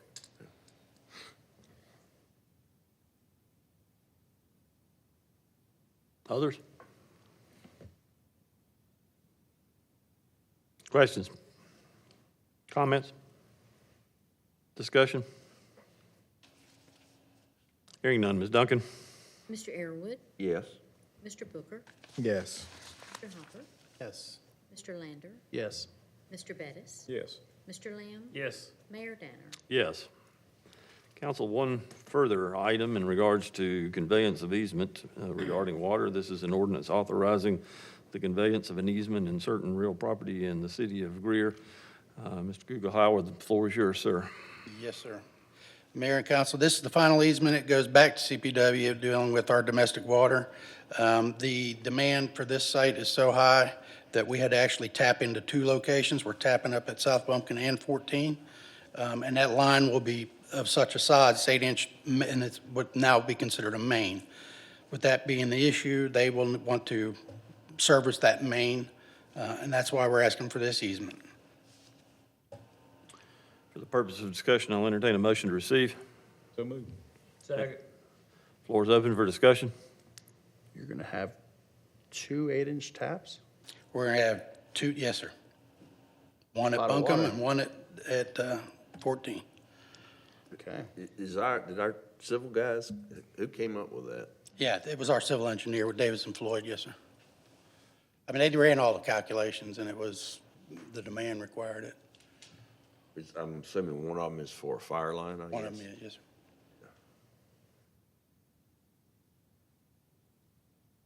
Comments? I guess during the process, do we figure out what utilities will cost? Is that how we come to the determination of some of this stuff, or For this, just in water? I mean, do we know what it will cost us in fees and potential water bill fee moving forward? no, sir, I don't have any of that, any of those calculations at this point. Now, if we're tapping 2 sides, I mean, is it because they would need a loop system to get enough pressure in the lines, or? Yes, that increases the pressure to handle the load.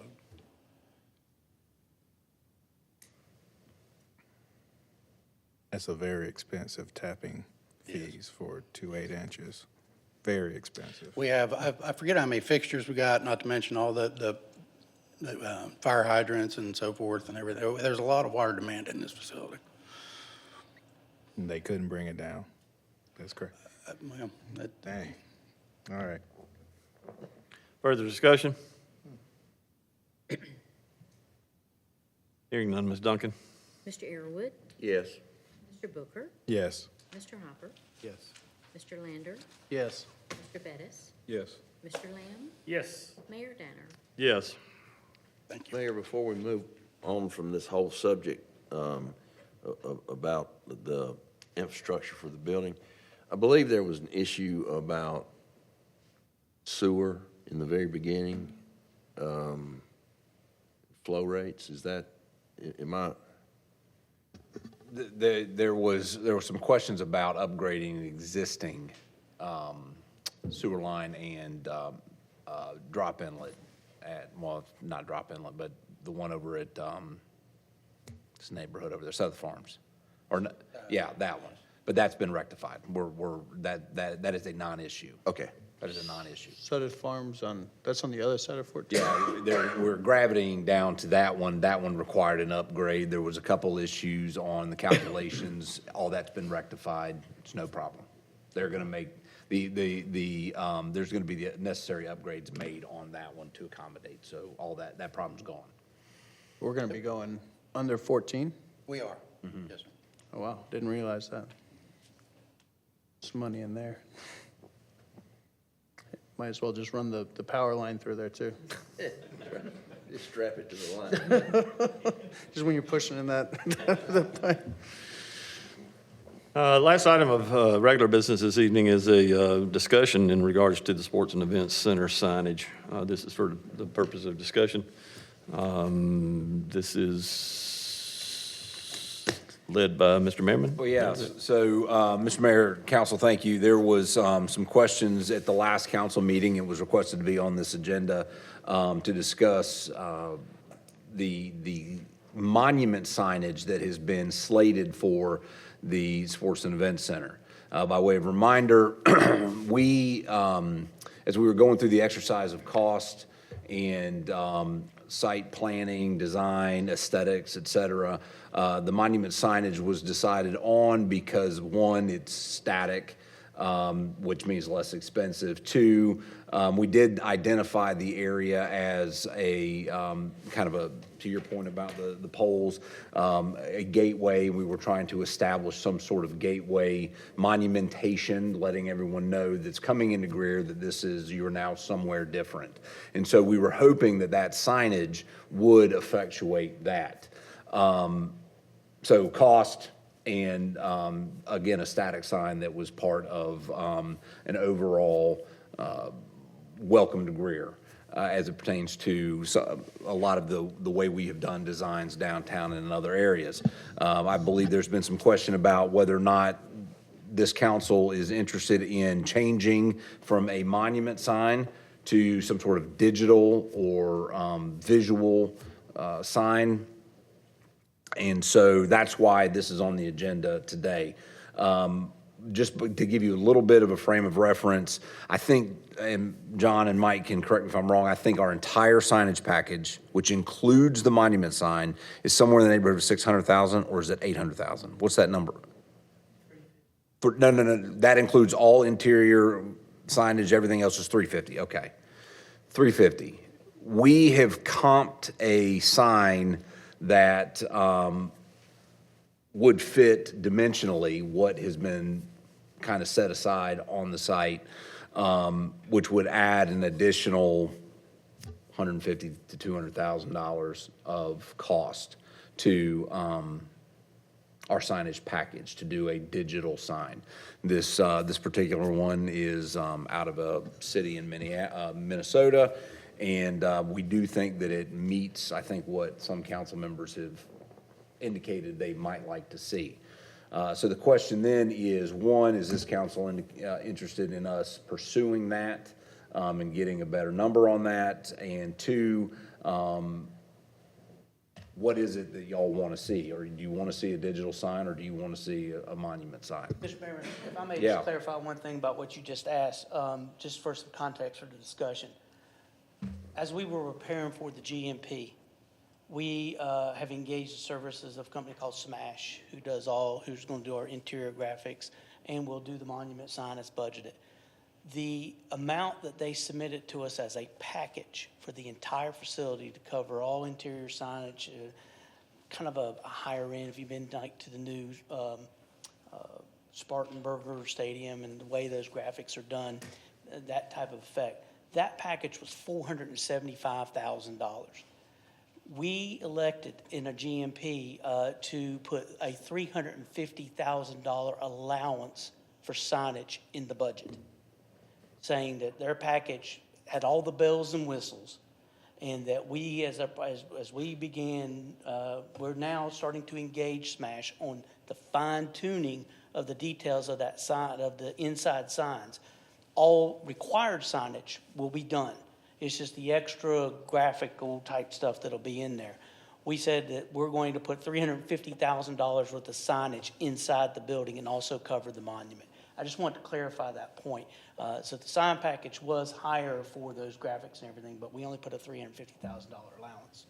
I just want to clarify that. So we got a proposal from a possible vendor for $475,000 No, so with a monument? we do not have a proposal. Well, we do not. What we It's a did was. budgetary number. Yeah, we did a placeholder for the digital sign to get an idea of what we can expect our cost to be if we went the digital sign route. So effectively, what we've done is this, and I'll give you some examples. We've got the placeholder signage, and Lindsay, John, jump in. The placeholder signage that we've got at the site now is about 18 by 12 or 13 feet high, okay, 3 feet wide. Placeholder. We know that it'll fit in the area that we've got for the signage.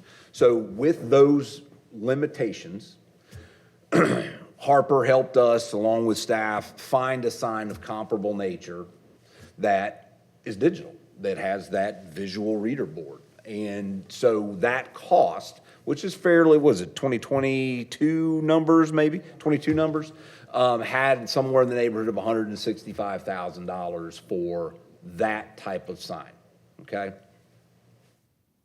4 years later, $200,000, we're ballparking right now, okay? That's the company out of Minnesota. This is the city in Minnesota that has built a similar facility that has the kind of sign that would fit, that we think, I think y'all may want to see, or at least a couple of you may have indicated you may want to see out in front of the Sports and Event Center. It would be representative of the type of quality that we're putting into the Sports and Event Center. This isn't one of those red kind of reader boards that are running across there. This is an actual digital sign that has significant graphical capabilities. Yeah, that you control with a computer, You basically. to control the program it. computer, and we're not sitting up there like a Wendy's and we're popping the So, things in there. Tonight only. Yeah. currently, when we have a tournament, we want to advertise it, so what was like the plan with a monument sign that's static? In that particular case, we had no intention of advertising the existence of the Adidas tournament that's coming in May. It was just going to be there, and then through all of our social media outreach and those other opportunities was how the word would get out, because these are, tournaments that, you could go buy a ticket to see if you wanted to go see Zion Williamson go play basketball in our gym. Yes, you could see that. However, in this particular case, the sign was going to be the landmark for the facility itself and part of that gateway intent coming into the city. So we, from a programmatic standpoint, had no intention of advertising on the outside the event that was taking place there. We were going to utilize social media and other forms of communication. That was the intent. You could also use that, or I kind of see a big benefit from you having a digital sign, because you could say, hey, it's the Big Bash. Yeah, you can Saturday, use it for right? other events at other places. Greer plays Riverside. That's right. And Whatever. I'm glad you brought that up. That, I think, and all this stems from, I'm very big on what we do needs to represent where we came from, where we are, where we're going, that kind of thing. And the building doesn't really lend itself to any of that. Maybe, hopefully, we still having the plans about the artwork that shows Greer athletics from years ago. But since one of our values is athletics, I think it's very important that we, and this is a throwback to the Greer Citizen, when there would be a baseball game, the Legion was playing, they would put a sandwich board out front, game tonight, home game tonight, and they would list the times. I think it would be great because we don't just value the athletics or the recreation or the benefits that come from it. We don't just value that if it comes from the city. I believe we value it as a whole, from, the athletics going on in the city, within our boundaries. And that includes, Riverside and Greer and everything going on there. And because it is digital, from a keyboard, somebody can put that in there.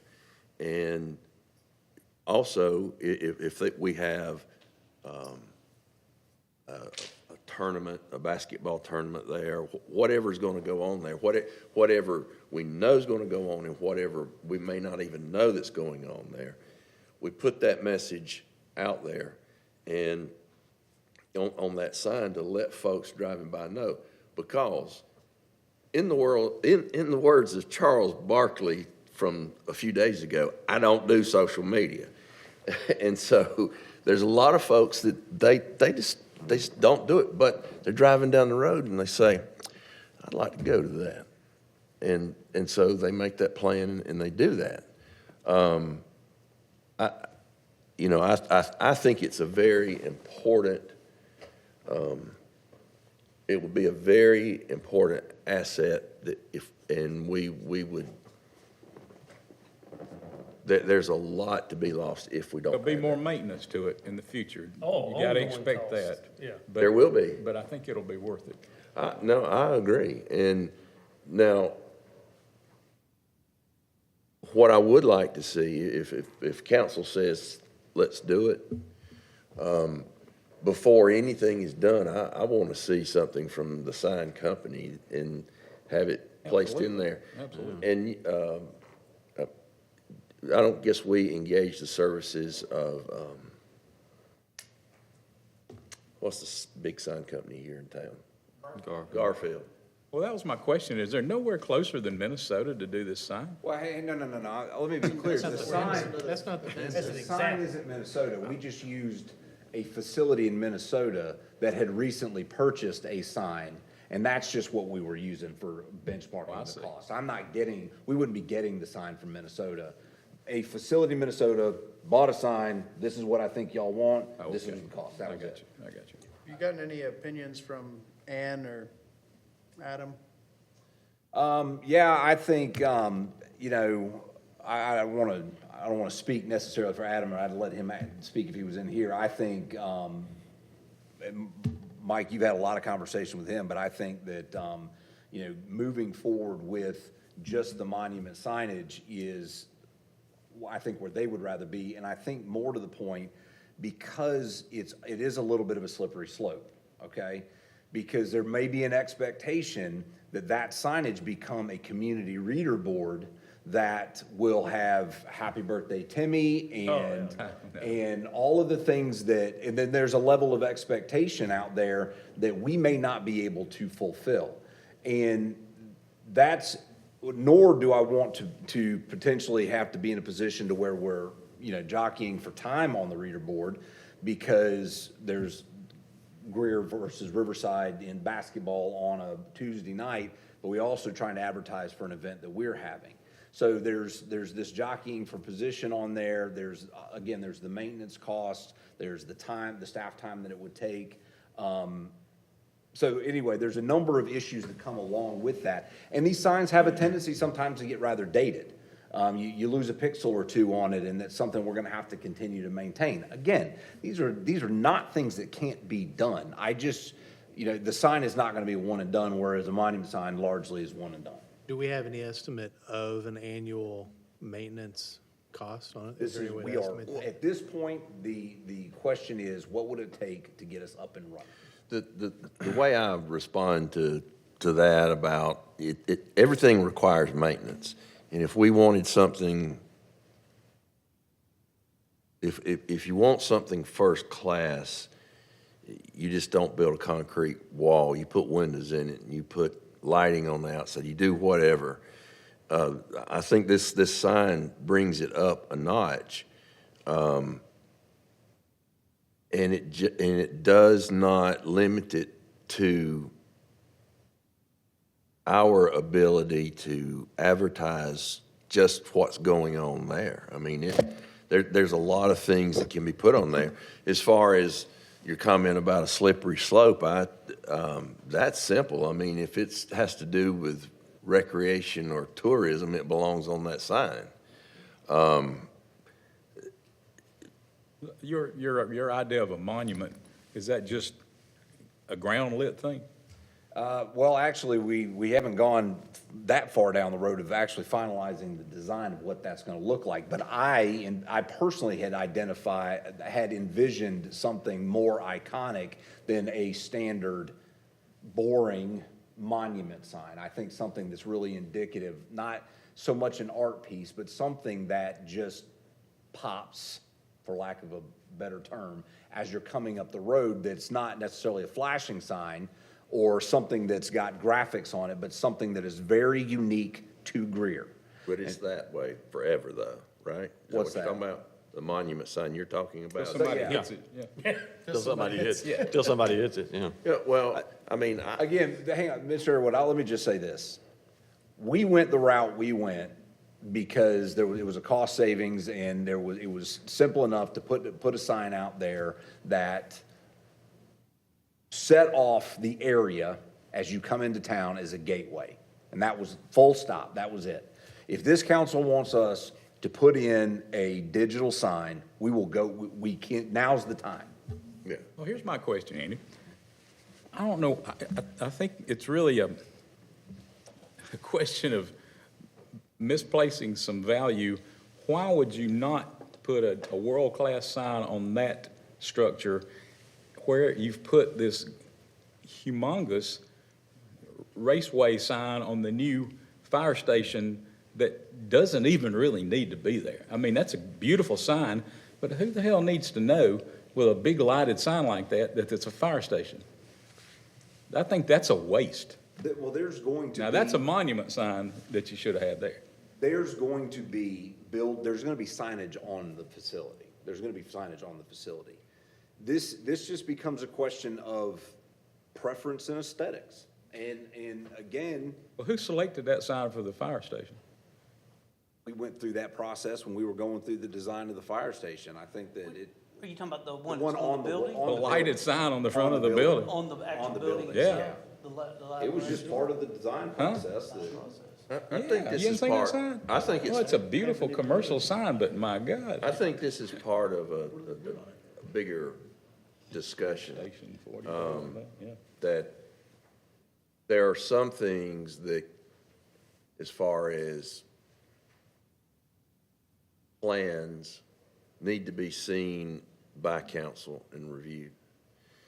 And I'll give you, and y'all can get your giggles out of it if you want to, but as we've been finishing up the project at Kids Planet, I kept asking, and then we found out, well, we're going to repave the driveway going in. And I asked many times, or I mentioned many times, we need to pour this in concrete. That place is not a good spot for asphalt for a lot of different reasons. And so as the project's going on, I asked, well, I don't know what we're going to, it was all, no one had an answer. I didn't see any plans. And then I found out by driving by, we did it in asphalt. And you know, the reason, and it may have been less expensive to do it up front, but I think in the long run, it's, and I believe in 12 months, you're going to see mirror cracking coming up. But neither here nor there. What I'm using that as an example is that I think that we as council on some of these things really need to be more involved. And one other, and I don't know how it's going to look. I can't get it in my mind. But as we're coming up, as you're driving into town on 14, you're looking at a wall that is concrete, a lot of wall that is concrete. There's no real finish to it. And maybe there is a plan to put some kind of finish on it to soften it somewhat. I mean, we've done it at that corner, and then when you turn it to go in what's going to be the proper front of the building, you know, we've got the built-in brick, but the backside, which is a lot of concrete, and then actually, don't know how high it is, it's hard to get a reference because there's a fence there, but from the grade up, there's nothing but, this is fronting 14, not just facing southward, but it's actually, there's nothing but bare concrete, and then the inlaid brick begin. And so, you know, what I don't want to take control of any project. I just want to make sure that when we're spending the money, when we spend any money, that it's done and we are done properly and done, we wind up with a project that, you know, it really pops, because we want this to pop. I think it's called advise and consent. Yeah. I think that's what it's called. You know, and I'll go back to this sign package. I guess personally, I'm really struggling with what makes a flashing sign Greer. I guess that's part of what I'm really struggling with. I mean, I'm not a big fan of the signs anyway, but I just can't make this connection between a 20-foot-high flashing sign and Well, it's a not- board sign in front of the old Greer Citizen. I But, mean, it's not the technology we're talking about. It's the advertising of the advertising of the athletics that's going on in our community at that particular time. And it according to, I guess it was AI, at 45 miles an hour, you've got 6 seconds to recognize 32 characters. I mean, are we going to get all of that on there in one thing? And, you know, if we're having a tournament, you know, or is it going to say the tournament and it's $20 to get in or whatever it is for, you know, for the tournament play? I'm just not making the connection on this as to how it's going to be effective. I drive by a lot of signs that are scrolling all the time, and I don't know that I really whip in if I see something I think I might like. Well, a lot of people don't know how to construct a sign. I mean, you've got to have the right contrast and the size lettering. The number of impressions that a good sign right there would make, billboard people could give you a pretty good number. It's going to be a really big number with the amount of traffic going by. There's going to be a lot of people that see it because it's one of the busiest entrances to the city. I just wonder how that translates to people that are going to want to either stop and come to an event or are planning to come to an event that you know, and I get the idea that we're going to have, you know, you could put Big Bash Saturday night on there and maybe people would come, you know, to that.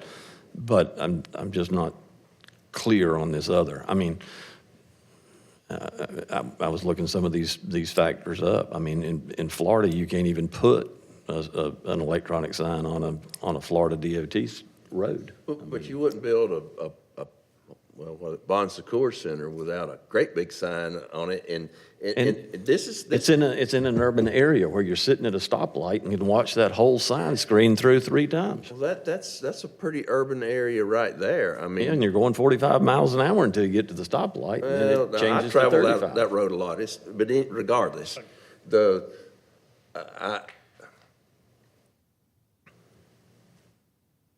this is a discussion we should have had a long time ago instead of down at the. Well, we've still got time to do it, and we're going to vote on it. I mean, you know, at some point. Well, yeah,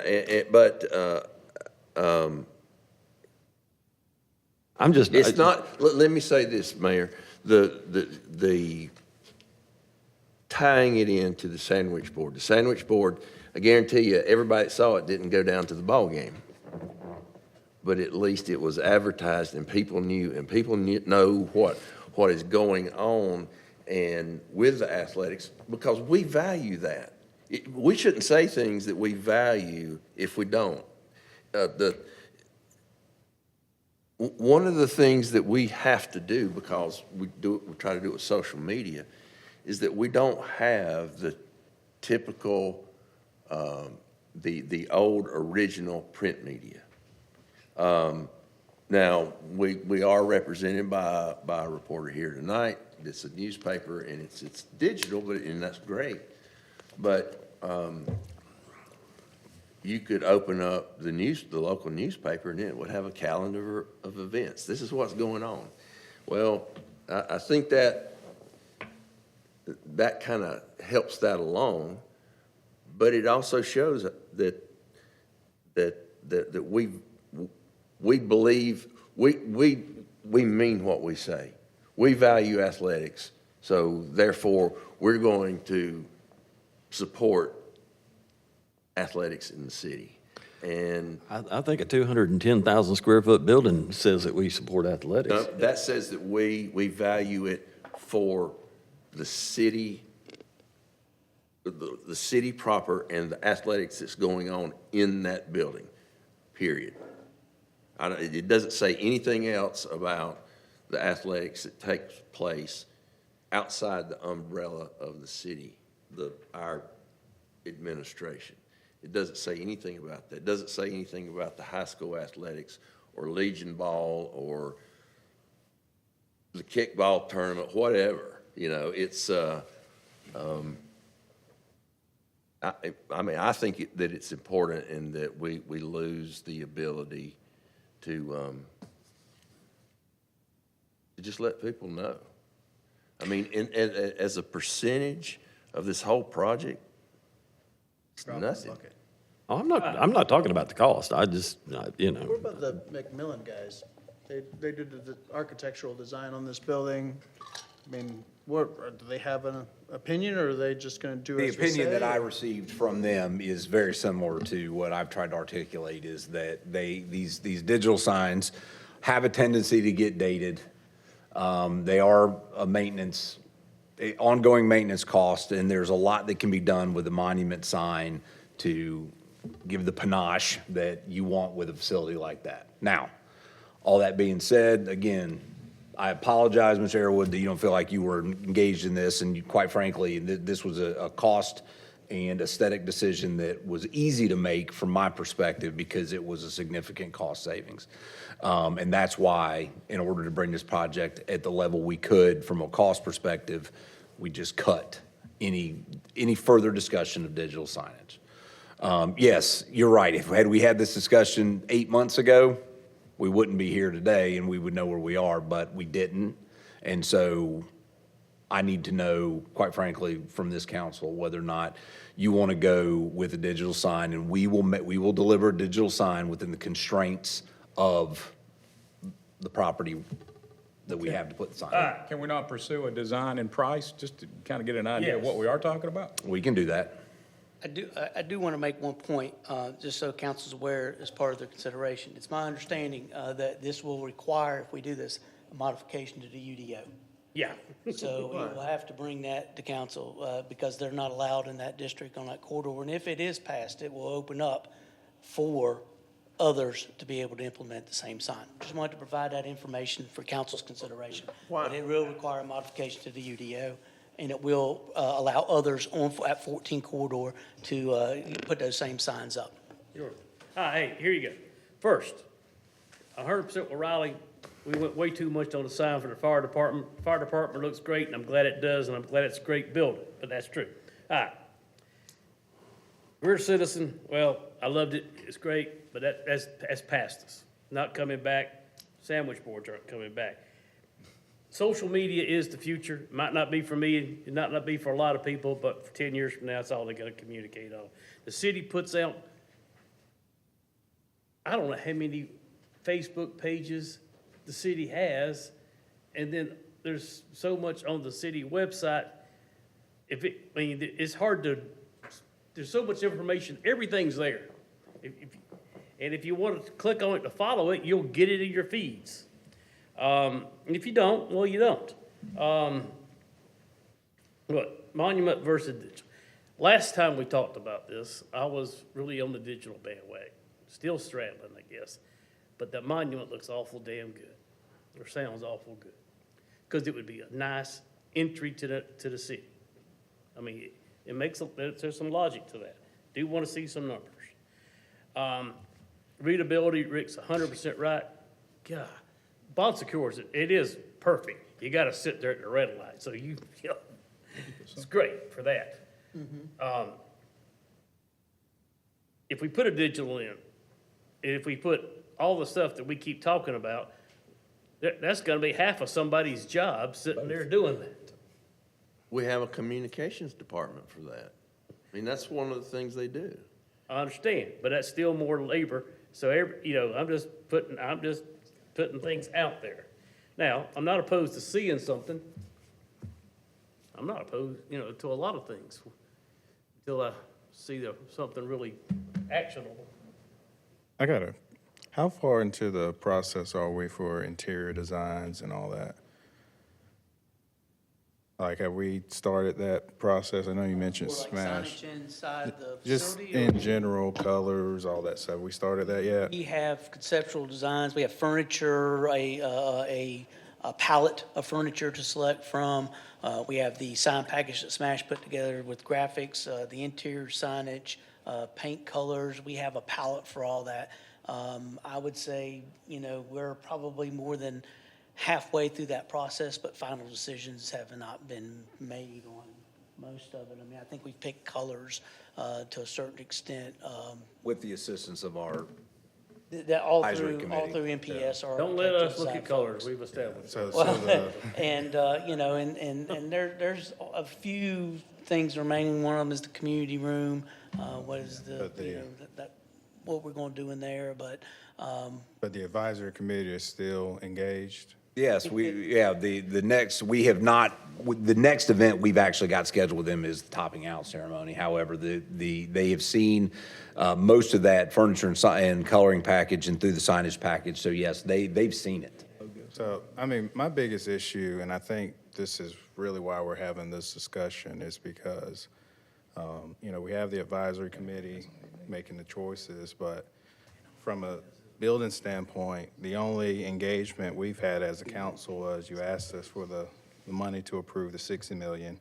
You came back, asked for more money to increase the budget. We did the approval of the bid packages. We approved 3 easements tonight. The only time I've actually seen what the building looks like was when we did it a few months ago. And we really haven't had progress updates other than that we're on schedule and that we're within budget. I really don't even know what the building looks like, don't even know what the colors are. I think if we have some more updates here, it would be a lot more beneficial and we wouldn't get on tangents of a sign, whether we want a digital sign or not. Yes, sir. All right, this matter was for discussion only. I think we've taken care of that at this point. We'll, So how does it stand? I mean, what? we're going to wait until we've got some conceptual designs. I think the consent is that I will be bringing back to you some conceptual designs and some costing for that. For both. Yes, sir. Charles got a good I got design. the He's got a design good done. design here that's really bright. I mean, he does. He literally does. It covers all the bases. All right. With that then, council, that was the last item before us for our regular meeting. We do have one contractual matter to discuss this evening in executive session. I'll entertain a motion that we go into executive session. Mr. Mayor, I make a motion to enter into an executive session to discuss a contractual matter pertaining to public art as allowed by state statute, section 30-4-70A2. Thank you, sir. Comes as a motion. Do I hear a second? Second. Ms. Duncan? Oh, got a question. What's this about? Public art, It's a contractual matter I regarding got to, that, but what kind of public art? Whose public art are we talking about? Well, won't we make that public, like if we have to take action on it coming out?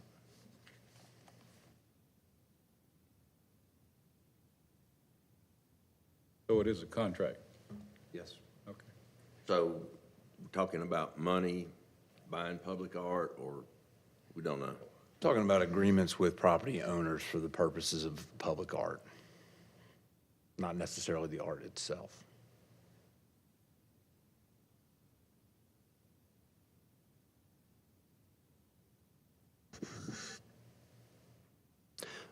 motion and a second. Ms. Duncan? Mr. Earwood, No. Mr. Booker, Yes. Mr. Hopper, Yes. Mr. Lander, Yes. Mr. Bettis, Yes. Mr. Lamb, Yes. Mayor Danner. Yes. Thank you for joining us this evening, and we will come out of executive session, and we'll determine at that time if there is any action to be taken. Council, in executive session, we have considered a contractual matter. We have taken no action in the executive session. With that, do I hear a motion to come out of executive session? So moved. And a second. Second. Ms. Duncan? Mr. Earwood, Yes. Mr. Booker? Yes. Mr. Hopper? Yes. Mr. Lander? Yes. Mr. Bettis? Yes. Mr. Lamb? Yes. Mayor Danner? Yes. Council, any further action this evening in regards to our meeting? Mr. Mayor, I make a motion to authorize the city administrator to enter into contractual negotiation related to public art. Comes as a motion. Do I hear a second? Second. Have a motion and a second. Any discussion in that regard? Yeah, I'll just say that the ending of the contract, I don't, leaves too much open. We wind up with a big eyesore, and there's just a lot of questions I have in my mind that's not answered, so. Thank you. Others? Ms. Duncan? Mr. Airwood? No. Mr. Booker? Yes. Mr. Hopper? Yes. Mr. Lander? No. Mr. Bettis? Yes. Mr. Lamb? Yes. Mayor Danner? Yes. Council, we stand adjourned.